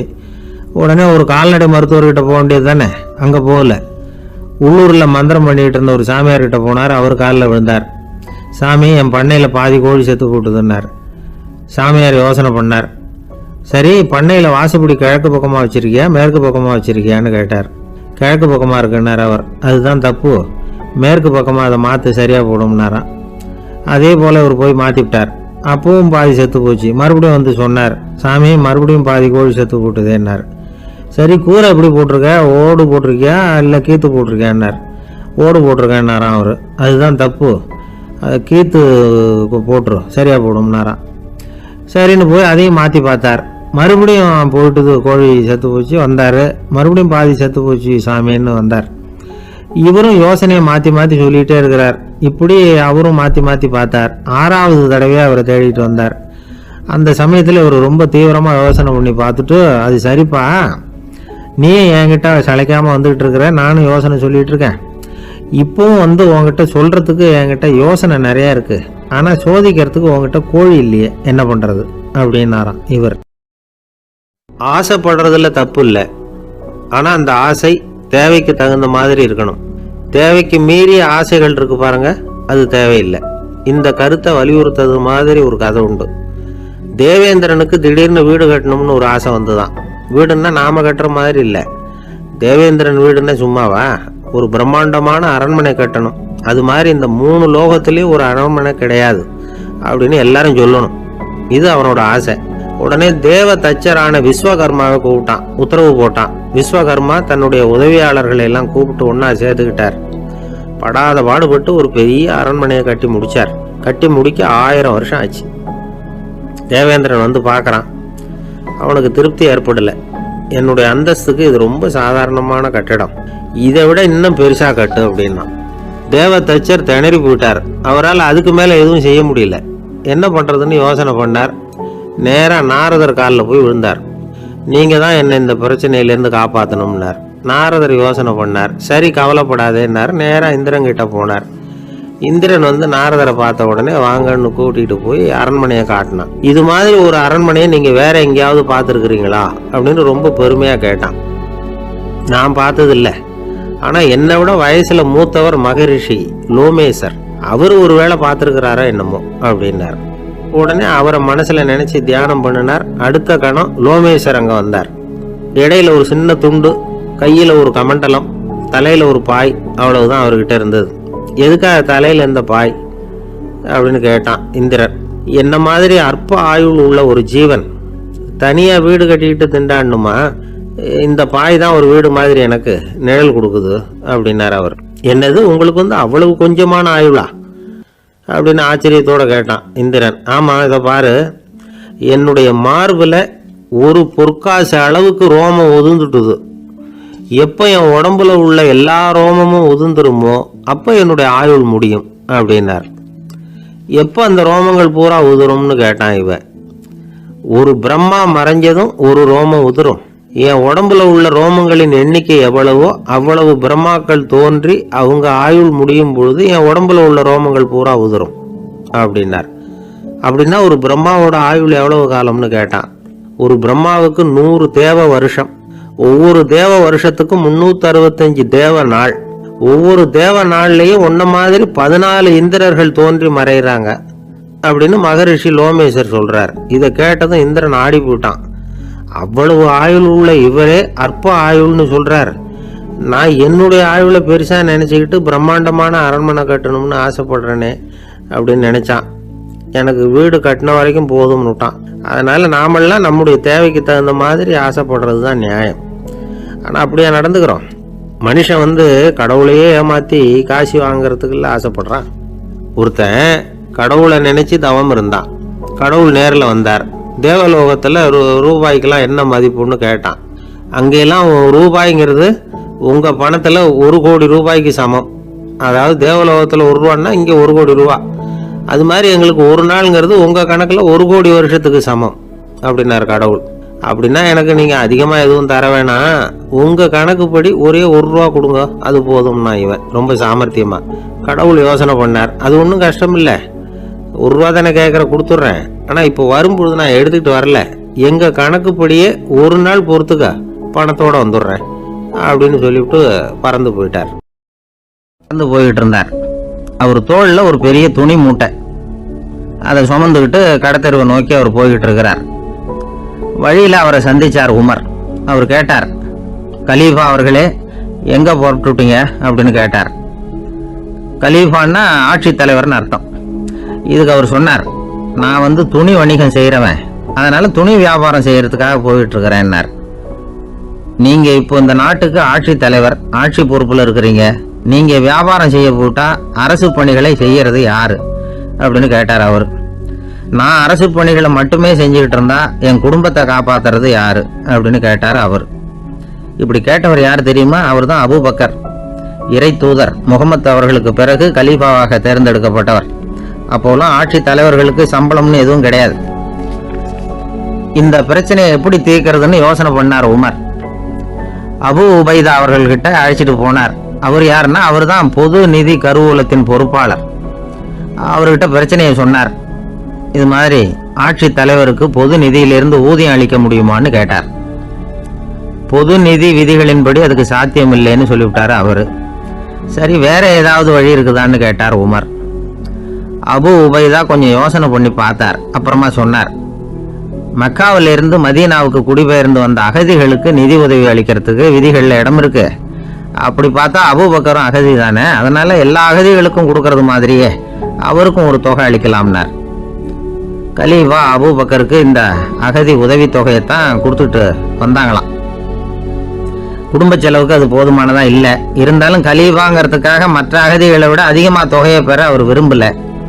மார்பு பக்கம் கிழிஞ்சிருந்த ஒரு மேலாடையை தான் அவர் அணிஞ்சிருந்தார்.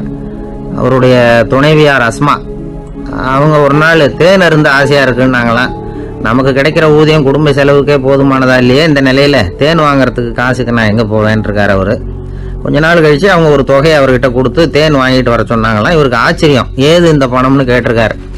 நீங்க தினமும் குடும்ப செலவுக்காக கொடுத்துக்கிட்டு வந்த பணத்துல கொஞ்சம் கொஞ்சமா மிச்சப்படுத்தி வச்சேன்னாங்களாம். அபூபக்கர் அந்த பணத்தை எடுத்துக்கிட்டு நேரா பொது நிதி கருவூல பொறுப்பாளர்கிட்ட போனார். இந்த பணத்தை பொது நிதியில சேர்த்துருங்க, இது அதிகப்படியா எனக்கு தரப்பட்டு வந்த ஊதியம், அடுத்த மாசத்துல இருந்து இந்த தொகையை குறைச்சிங்கன்னு வேற சொல்லிவிட்டாராம். பசியை தணிக்க தேவையான அளவு உணவு, ஒரு ஜோடி உடை, இதை தவிர கூடுதலாக மக்கள் பொது நிதியிலிருந்து வாங்கிக்கிறதுக்கு என் குடும்பத்தாருக்கு உரிமை இல்லை அப்படின்னு சொல்லி கண்டிப்பாக சொல்லிவிட்டாராம். அவர் வாங்கிட்டு வந்த இந்த குறைந்த ஊதியம் கூட அவர் மனசை உறுத்திக்கிட்டே இருந்தது. கடைசி நேரம் அவர் தம்முடைய மகள் ஆயிஷா அவர்களை அழைச்சார். மகளே, இதுவரைக்கும் பொது நிதியிலிருந்து நான் வாங்கிட்டு வந்த தொகை என்னுடைய இதயத்தில் பாரமாக அழுத்திக்கிட்டு இருக்கு. என் தோட்டத்தை விற்று அதில் வர்ற பணத்திலிருந்து நான் இதுவரைக்கும் வாங்கிட்டு வந்த ஊதிய தொகையை கணக்கு போட்டு பொது நிதியில் சேர்த்துடு அப்படின்னாராம். பதவி ஏற்கிறதுக்கு முன்னாடி தன்கிட்ட இருந்ததை விட இப்போ கூடுதலாக என்ன சொத்து இருக்குன்னு பார்த்துருக்கார். ஒரு ஒட்டகம், ஒரு கோப்பை, ஒரு பணியாள். இதையும் அடுத்தபடியாக கலீஃபாவா வர்றவர்கிட்ட ஒப்படைச்சிருங்க அப்படின்னு விட்டாராம்.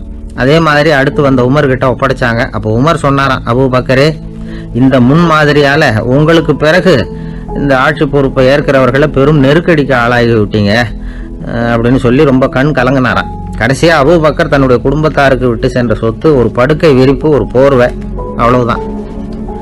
இது சிந்திக்க வேண்டிய ஒரு செய்தி. ஒரு ஊரில் ஒரு மன்னர் இருந்தாராம். அமைச்சர் அவர்கிட்ட சொன்னாராம், மன்னா, நம்ம ராஜ்யத்தில் இனிமே லஞ்ச ஊழலே இருக்காதுன்னாராம். ஆஹா, அப்படின்னா ஊழல் பேர் வழிகளையெல்லாம் நாடு கடத்தியாச்சா அப்படின்னு கேட்டிருக்காரு மன்னர். இதுக்கு அவர், அப்படி இல்லைங்க, இனிமே கொடுக்கறதுக்கு ஜனங்கள்கிட்ட பணமே இல்லை அப்படின்னாராம். இயேசுநாதர்கிட்ட ஒருத்தர் கேட்டாராம், இயேசுவே, என்னை எவ்வளவு நேசிக்கிறீர்கள் அப்படின்னு. அவர் தன்னுடைய இரு கைகளையும் அகல விரித்து இவ்வளவு என்று சொல்லி சிலுவையில் உயிர் நீத்தார் அப்படின்னு சொல்லுவாங்க. அதாவது அந்த நேசிப்புக்கு எல்லை கிடையாது, அதே போல மன்னிப்புக்கும் எல்லை கிடையாது. இது இயேசுநாதர் சொல்லி கொடுத்த ஒரு பாடம். இயேசுனுடைய சீடர்களில் ஒருத்தன் பீட்டர், அவன் ஒரு நாள் இயேசுநாதர்கிட்ட கேட்டிருக்கான், இயேசுவே, நான் என்னுடைய தம்பி கிட்ட அடிக்கடி சண்டை போட்டுக்கிட்டு இருக்கேன், என்னுடைய சகோதரன் கூட. அவனை நான் எத்தனை தடவை மன்னிக்கிறது? ஏற்கனவே 7 தடவை அவனை மன்னிச்சுட்டேன் அப்படின்னு சொல்லியிருக்கிறான். அப்போ இயேசு சொன்னாராம், மன்னிக்கிறதுக்கு எத்தனை தடவைங்கிற கணக்கெல்லாம் கிடையாது. எத்தனை தடவை உன்னுடைய சகோதரன் உன்னை கோபப்படுத்துகிறானோ அத்தனை தடவை நீ மன்னிக்கிறதுக்கும் தயாராக இருக்கணும், அதுதான் அப்படின்னு சொன்னாராம்.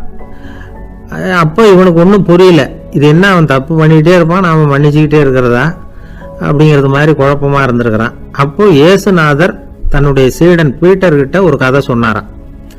அந்த கதை இன்றைக்கு நாம் எல்லாரும் சிந்தித்து பார்க்க வேண்டிய ஒரு கதை. அதாவது மன்னிப்பை விரும்புகிறவர்கள் மன்னிக்கவும் தயாராக இருக்க வேண்டும் அப்படிங்கிறது தான் அந்த கதையினுடைய தத்துவம். அந்த இயேசுநாதர் சொன்ன கதை என்னன்னா, ஒரு மன்னர் இருந்தார். அவர் ஒரு நாள் அரண்மனையில் உட்காந்து கணக்கு வழக்குகள்லாம் பார்த்துக்கிட்டு இருந்தார். நம்ம அரண்மனையிலேருந்து யார் யார் அரசாங்க கடன் வாங்கியிருக்கிறாங்க, யார் யார் திருப்பி செலுத்தி இருக்கிறாங்க அப்படிங்கிற விவரத்தையெல்லாம் பார்த்துக்கிட்டு இருந்தார். அப்போ தான் புரிஞ்சுது, அந்த அரண்மனையில் வேலை செய்கிற ஒருத்தனே அரசாங்க கடன் வாங்கியிருக்கிறான். எவ்வளவு? 10,000 பொற்காசுகள் வாங்கியிருக்கான் கடன். இந்த 10,000 பொற்காசுகளை திருப்பி செலுத்தலை அரசாங்கத்துக்கு. இது மன்னர் கவனத்துக்கு வந்தது. உடனே நம்ம அரண்மனையில் இருக்கிறவனே அரசு கடன் வாங்கி திருப்பி செலுத்தாமல் இருக்கான், அவனை கூப்பிட்டு வாங்கன்னு சொல்லி கூப்பிட்டுட்டு வந்தாங்களாம். விசாரிச்சிருக்கிறாங்க, என்னப்பா நீ எவ்வளவு ஒன்று? ஆமாங்க, 10,000 பொற்காசுகள் வாங்கியிருக்கிறேன், இன்னும் திருப்பி கட்டலைன்றிருக்கான். உடனே அவர் மன்னர் சொல்லியிருக்கிறார், நம்ம சட்டத்திட்டப்படி நீ உடனே பணத்தை திருப்பி கட்டிடு.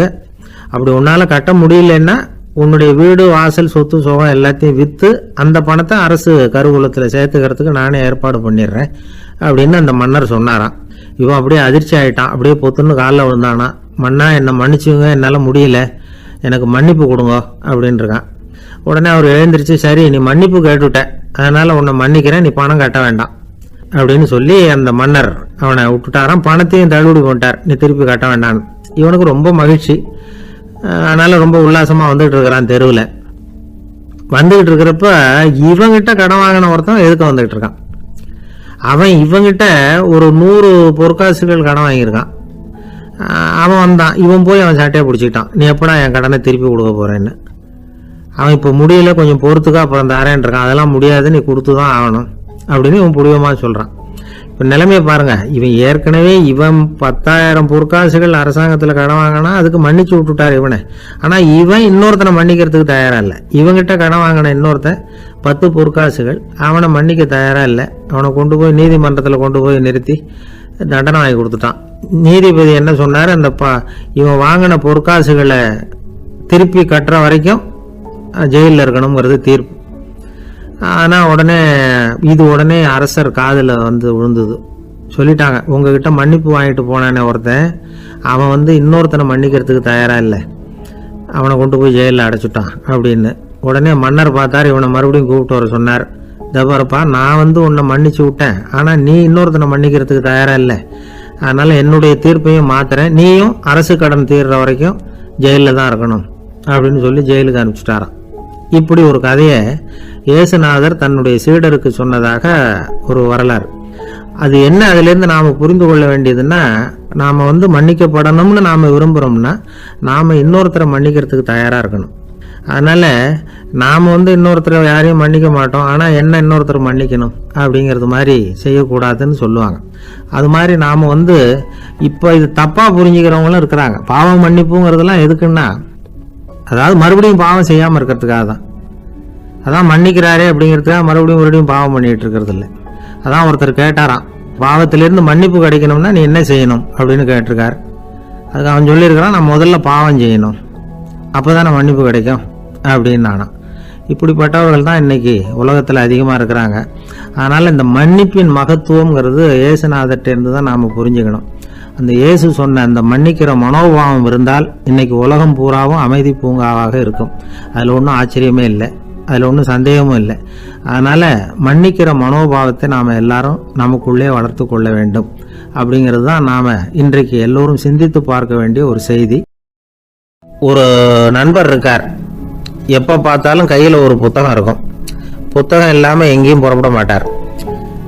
எதுக்காக இப்படி எடுத்துகிட்டு போகிறீங்க அப்படின்னு கேட்டால், எனக்கு இது ஒரு நல்ல நண்பன் மாதிரி, இந்த காலத்தில் எங்கே போனாலும் காத்திருக்க வேண்டியிருக்கு, அது மாதிரி சமயத்தில் நான் நண்பன் கூட பேசிக்கிட்டு இருப்பேன் அப்படின்பாரான். ஒருத்தர் ஒரு பெரிய அரச பதவியில் இருந்தார். அவர் பதவியிலிருந்து இறங்க வேண்டிய சூழ்நிலை. அரசு கொடுத்துருந்த வீட்டை விட்டுட்டு வெளியில் வர்றார். வரும்போது 2 கையிலையும் 2 பெட்டியை எடுத்துகிட்டு வந்தாராம். சார், உங்களுடைய உடைமைகள் அப்படின்னு கேட்குறாங்க அங்கே இருந்த ஊழியர்கள். இவர் தன்னுடைய கையில் இருக்கிற பெட்டியை காட்டி, இதுதான் என்னுடைய சொத்து அப்படின்னாராம். ஒரு பெட்டியில் அவருடைய உடைகள், இன்னொரு பெட்டியில் அவர் விரும்பி படிக்கிற புத்தகங்கள், அவ்வளவுதான். இதுதான் இருந்துதான். புத்தகம் படிக்கிறது மனசுக்கு நல்லதுங்கிறது நமக்கு தெரியும். புத்தக வாசிப்பு உடம்புக்கும் நல்லதுங்கிறாங்க. அது நமக்கு ஆச்சரியமாக தான் இருக்குது. ஒரு நபர் ஒரு வருஷத்தில் சராசரியாக 2000 பக்கங்களை படிச்சிருக்கணுமா, யுனெஸ்கோ பரிந்துரை. ஆனால் நம்ம நாட்டில் நாம் சராசரியாக படிக்கிறது 32 பக்கங்கள், அவ்வளவுதான். இவ்வளவுக்கு நம்ம நாட்டில் 6000த்துக்கும் மேற்பட்ட நாளேடுகள், 2000த்துக்கும் மேற்பட்ட இதழ்கள், மலர்கள், இவ்வளவு இருந்தும் சரியாக வரல. இந்த உலகத்தில் முதல் நூலகம் எங்கே எப்போ ஆரம்பமாச்சு தெரியுமா? கிமு 2500 ஆண்டில் அது ஆரம்பமாயிருக்குது. பாபிலோனியாவில் அமில் அணு அப்படிங்கிற அரசன் தான் நூலகத்தை உருவாக்கி இருக்கிறான். அப்போல்லாம் தாள் கிடையாது, களிமண் தான். களிமண் பலகைகளில் எழுதி அதை தொகுத்து அப்படியே நூலாக்கி அதை நூலகத்தில் வச்சுருப்பாங்களாம். அரசருடைய நூலகத்தில் 1000த்துக்கும் மேற்பட்ட நூல்கள் இருந்ததாக வரலாற்று குறிப்பு இருக்குது. அது மட்டும் இல்லை, அந்த நூலகத்தில் பொருள் வாரியாக, அதாவது சப்ஜெக்ட் வாரியாக புத்தகங்களை வகைப்படுத்தி வச்சுருந்தாங்களாம். அதில் மிச்சம் இருந்த ஒரு 25 களிமண் பலகை புத்தகங்கள் இன்றைக்கும் பிரிட்டிஷ் அருங்காட்சியகத்தில் இருக்குதான். அச்சு தாள் இதெல்லாம் ஏற்பட்டதுக்கு அப்புறம் அமைக்கப்பட்டது தான் பிரான்சில் இருக்கக்கூடிய பாரிஸ் நூலகம். 1480 பிரெஞ்சு மன்னர் 11ஆம் லூயி இந்த நூலகத்தை அமைச்சாராம். ஆனால் அப்போல்லாம் அரசர்கள் மட்டும்தான் நூலகத்தை பயன்படுத்த முடியுமா. அதுக்கப்புறம் 17ஆம் நூற்றாண்டில் இந்த முறை மாறி பொதுமக்கள் அங்கே போகலாம், படிக்கலாம் அப்படிங்கிற நிலைமை வந்துதான். போட்லியன் நூலகம் அப்படின்னு அதுக்கு பேர், பாரிஸ் நகரத்தில் இருக்குது. அங்கே தான் நூல்களின் பட்டியல் தயாரிப்பு பணி ஆரம்பமாச்சு. கல்வி வளர்ச்சியையும் நூலகத்தையும் இணைச்சவர் நெப்போலியன் போனபார்ட். முன்பணம் செலுத்தி புத்தகத்தை படிக்கிற முறையையும் அவர் தான் கொண்டுகிட்டு வந்தாராம். மக்கள்கிட்ட வசூலிக்கிற வரியின் ஒரு பகுதியை நூலகத்துக்கு பயன்படுத்தினவரும் அவர் தானா. நெப்போலியன் நூலகத்தில் உலகத்தில் உள்ள எல்லா மொழி நூல்களும் இருக்குதான். அங்கே ஒரு தமிழ் நூலும் இருந்திருக்குது. அது என்னென்னா கம்பராமாயணம். சோவியத் யூனியனுக்கு படையெடுத்து போனப்போ அங்கேருந்து லட்சக்கணக்கான புத்தகங்களை இந்த பனிச்சறுக்கு வாகனங்கள் இருக்குல்ல, அதில் கொண்டுகிட்டு வந்ததாக வரலாறு. அடுத்தபடியாக குறிப்பிட்டு சொல்லத்தக்க நூலகம் எதுன்னா பிரிட்டிஷ் நூலகம். மிக பழைய கையெழுத்து பிரதியெல்லாம் கூட அங்கே இருக்குது. 1753 ஆரம்பமாச்சு. அதில் உள்ள நூல்களை வந்து வரிசையாக அடுக்கினா 180 கிலோமீட்டர் நீளத்துக்கு வருமா. மிகப்பெரிய நூலகம் அமெரிக்க தலைநகர் வாஷிங்டனில் இருக்குதான். இந்தியாவை பொறுத்த வரைக்கும் பெரிய பழைய நூலகம் எதுன்னா கல்கத்தா நூலகம். எல்லா இந்திய மொழி நூல்களும் இங்கே உண்டு. மகாகவி பாரதியார் நடத்தின இந்தியாங்கிற இதழின் எல்லா பிரதிகளும் அங்கே பாதுகாப்பாக இருக்குது. படிக்கும் பழக்கம் வந்து இங்கே வளர வேண்டியிருக்குது. ஒருத்தர்கிட்ட ஒரு புஸ்தகத்தை கொடுத்து விமர்சனம் எழுத சொல்லியிருந்தாங்க. கொஞ்ச நாள் கழித்து அவரை போய் பார்த்து, என்னங்க புஸ்தகத்தை படித்து பார்த்தீங்களா அப்படின்னு கேட்டாங்களாம். இதுக்கு அவர் சொல்லியிருக்கிறார், இன்னும் நான் படித்து பார்க்கலிங்க, இப்போ தானே விமர்சனமே எழுதி முடிச்சிருக்கிறேன், இனிமே தான் படிக்கணும் அப்படின்னாராம். என்ன சார் உங்கள் பையன் என்ன செஞ்சுக்கிட்டு இருக்கிறான் இப்போ அப்படின்னு கேட்டார் ஒருத்தர். அடிக்கடி கண்ணாடி முன்னாடி நின்று அழகு பார்த்துக்கிட்டு இருக்கிறான் சார் அப்படின்னாரு அப்பா. இளம் பருவம் இப்படி தான் இருக்கும், அதெல்லாம் சாதாரணமாக நினச்சிடாதீங்க அப்படின்னாரு அவர். என்ன சார் சொல்கிறீங்க, கண்ணாடி முன்னாடி நின்றுக்கிட்டு நேரத்தை வீணாக்கிக்கிட்டு இருக்கான், அதை ஒரு பெரிய விஷயமா நான் நினைக்கணுமா அப்படின்னாரு இவர். இளம் பருவத்தில் இளைஞர்களுக்கும் சின்ன பொண்ணுங்களுக்கும் அடிக்கடி கண்ணாடியில் பார்க்கணும்னு தோணும். அது வெறுமனே அழகு பார்க்கறது மட்டும் இல்லை, அவங்க தங்களையே தேடி கண்டுபிடிக்கிற ஒரு முயற்சி அது. இது ஒரு மனோதத்துவ விளைவு. இது வரைக்கும் வந்து சின்ன பிள்ளையா இருந்துட்டோம், இனிமேல் நாமளும் மற்றவங்க மாதிரி மனிதர்கள் தான் அப்படிங்கிற உணர்வு அவங்களுக்கு வருது. தங்களோட முகம் எப்படி இருக்குது, அழகு எப்படி இருக்கு, உடம்பு நேரம் எப்படி இருக்கு, முடி எப்படி இருக்கு அப்படிங்கறதெல்லாம் கண்டுபிடிக்கிறாங்க. அதுக்கப்புறம் இன்னொரு ஆணோ பொண்ணோ தன்னை கவனிக்கணும் அப்படின்னு நினைக்கிறாங்க. இதெல்லாம் மனோதத்துவ உண்மைகள், இதெல்லாம் இயற்கை. இதை பார்த்துட்டு பெற்றவங்க வந்து பிள்ளைங்க கெட்டு போட்டாங்க அப்படின்னு நினைக்கக்கூடாது, அவங்கள திட்டிகிட்டே இருக்கக்கூடாது. இன்னைக்கு பல குடும்பங்கள்ல இதுதான் நடந்துகிட்டு இருக்குது. மனுஷ வாழ்க்கையிலேயே இப்படியும் இல்லாத அப்படியும் இல்லாத ஒரு பருவம் வந்து இளம் பருவம். 13லேருந்து 19 வயசுக்கு உட்பட்ட ஆண்கள் பெண்கள் இந்த வகையை சேர்ந்தவங்க, டீனேஜ் குரூப். இவங்களை சின்னவங்கன்னு நினைச்சிட முடியாது, பெரியவங்கன்னு நினைச்சிட முடியாது. இவங்க ரொம்ப சென்சிட்டிவ். சமூகம் நினைச்சா இவங்களை வந்து நல்லவங்களாகவும் ஆக்கலாம், கெட்டவங்களாகவும் ஆக்கலாம். கொஞ்சம் அக்கறை எடுத்துக்கிட்டா பெரிய பெரிய மேதைகளையும் விஞ்ஞானிகளையும் உருவாக்கலாம். ஆனால் நடக்கிறது என்ன தெரியுமா, அநேகமாக இவங்களை யாருமே சரியாக புரிஞ்சுக்கிறது இல்லை, இவங்களை சரியாக நடத்துறதும் இல்லை. இது வரைக்கும் நாம் சொல்கிறத கேட்டுக்கிட்டு இருந்தான், இப்பெல்லாம் அவன் இஷ்டத்துக்கு நடக்க ஆரம்பிச்சுட்டான் அப்படின்னு வருத்தப்படுற பெற்றோர்கள் அதிகம். இது வருத்தப்படுற விஷயம் இல்லை, சந்தோஷப்பட வேண்டிய விஷயம். உங்கள் புள்ள வந்து சொந்தமாக யோசிக்க ஆரம்பிக்கிறதும் நடந்துக்க ஆரம்பிக்கிறதும் ஒரு தப்பான விஷயமா? அவன் கடைசி வரைக்கும் உங்கள் பேச்சையே கேட்டுக்கிட்டு இருக்கணுங்கிறது என்ன நியாயம்? இன்னைக்கு இளைஞர்களை வந்து பெரியவங்க தப்பாக புரிஞ்சுக்கிட்டு தவறாக நடத்துறதுனால தான் அவங்களுக்கு வெறுப்பு, எரிச்சல், மனக்கசப்பு எல்லாம் உண்டாகுது. பெற்றவங்க சரியாக மதிக்கிறது இல்லை அப்படிங்கிற ஒரே காரணத்தினாலேயே வீணா போகிற பிள்ளைங்க இன்னைக்கு அதிகம். சரி, பெற்றவங்களுக்கு இன்னைக்கு என்னதான் புத்தி சொல்ல வர்றீங்க அப்படின்னு கேட்குறீங்களா? நாம எதையும் சொல்ல வரல, ஆனால் அது சம்பந்தமான சில நிபுணர்கள் சொல்லியிருக்கிறத உங்கள் காதில் போட்டு வைக்கலாம். அது என்னன்னா, பிள்ளைங்க கிட்ட அன்பு செலுத்துங்க. குழந்தையா இருந்தப்போ எவ்வளவு பாசமாக இருந்தீங்க, வளர வளர அதையும் குறைச்சிக்கிறீங்க. பெற்றவங்களின் அன்பான வார்த்தைகளுக்கு ஏங்குறவங்க தான் இன்றைய இளைஞர்கள். அவங்க எதை சொன்னாலும் அதை அக்கறையாக காது கொடுத்து கேளுங்க, அலட்சியப்படுத்தாதீங்க. அவங்க விரும்புறது உங்ககிட்ட இருந்து ஒரு மதிப்பு, மரியாதை, அங்கீகாரம், இவ்வளவுதான். அவங்க அவங்களாவே முடிவுகள் எடுக்கட்டும், அதுக்கு நீங்க உதவியா இருங்க, அது போதும். மற்றவங்க முன்னாடி, முக்கியமா அவங்க நண்பர்கள் முன்னாடி அவங்கள பத்தி மட்டமா பேசாதீங்க. அவங்க கிட்ட பொய் சொல்லக்கூடாது. நீங்க சொன்னது பொய்ன்னு தெரிஞ்சு போச்சுன்னா உங்க பேர்ல அவங்களுக்கு இருக்கிற மதிப்பு போயிடும், நம்பிக்கை போயிடும். அவங்களுக்கு முன்னாடி நீங்க சண்டை போடக்கூடாது. உங்க பிள்ளைய எப்பவும் இன்னொரு பிள்ளையோட ஒப்பிட்டு பேசுற வேலையே வேணாம். கூட பிறந்த மற்றவங்களோட கூட ஒப்பிடக்கூடாது. இப்படி செஞ்சா அவன் உங்ககிட்டயும் பிரியமா இருக்க மாட்டான், அவங்க கிட்டையும் பிரியமா இருக்க மாட்டான். புள்ள எங்க போறான், என்ன பண்றான் அப்படின்னு எல்லாம் வந்து துப்பறிஞ்சிக்கிட்டு இருக்கக்கூடாது. இளைஞர்கள் வந்து தனிமையை விரும்புறவங்க. அவங்கள வந்து பொட்டியில வச்சு மூடி பாதுகாக்கணும்னு நினைக்கக்கூடாது. அவங்கள எப்படி பாதுகாக்கிறது அப்படிங்கிறது அவங்களுக்கே தெரியும். உங்க புள்ள எப்படி நடந்துக்கணும்னு நீங்க எதிர்பார்க்குறீங்களோ அது மாதிரி நீங்க நடந்து காட்டுங்க, அது போதும். ஒரு வீட்டுல அப்பாவும் அம்மாவும் பேசிக்கிட்டு இருக்கிறாங்க, என்னங்க நம்ம பொண்ணு பெரியவளாயிட்டா, அடிக்கடி கண்ணாடி முன்னாடி போய் நின்றுகிட்டு இருக்கிறா, சீக்கிரமா ஒரு பையனை பார்த்து கல்யாணத்தை முடிக்காம இப்படி மசன்னு கல்லு மாதிரி உட்காந்துருக்குறீங்களே அப்படின்னு சத்தம் போட்டாங்க. அந்த அம்மா, அவசரப்படாத, பார்க்கறதுக்கு கண்ணுக்கு அழகா லட்சணமா புத்திசாலியா ஒரு பையன் கிடைக்க வேணாமா, அதுதான் பார்த்துக்கிட்டு இருக்கிறேன் அப்படின்னாரு அப்பா. இதுக்கு அந்த அம்மா சொல்றாங்க, எங்க அப்பா இப்படி எல்லாம் நினைச்சுக்கிட்டு இருந்திருந்தா எனக்கு கல்யாணமே ஆயிருக்காது தெரியுமா அப்படின்னாங்களாம்.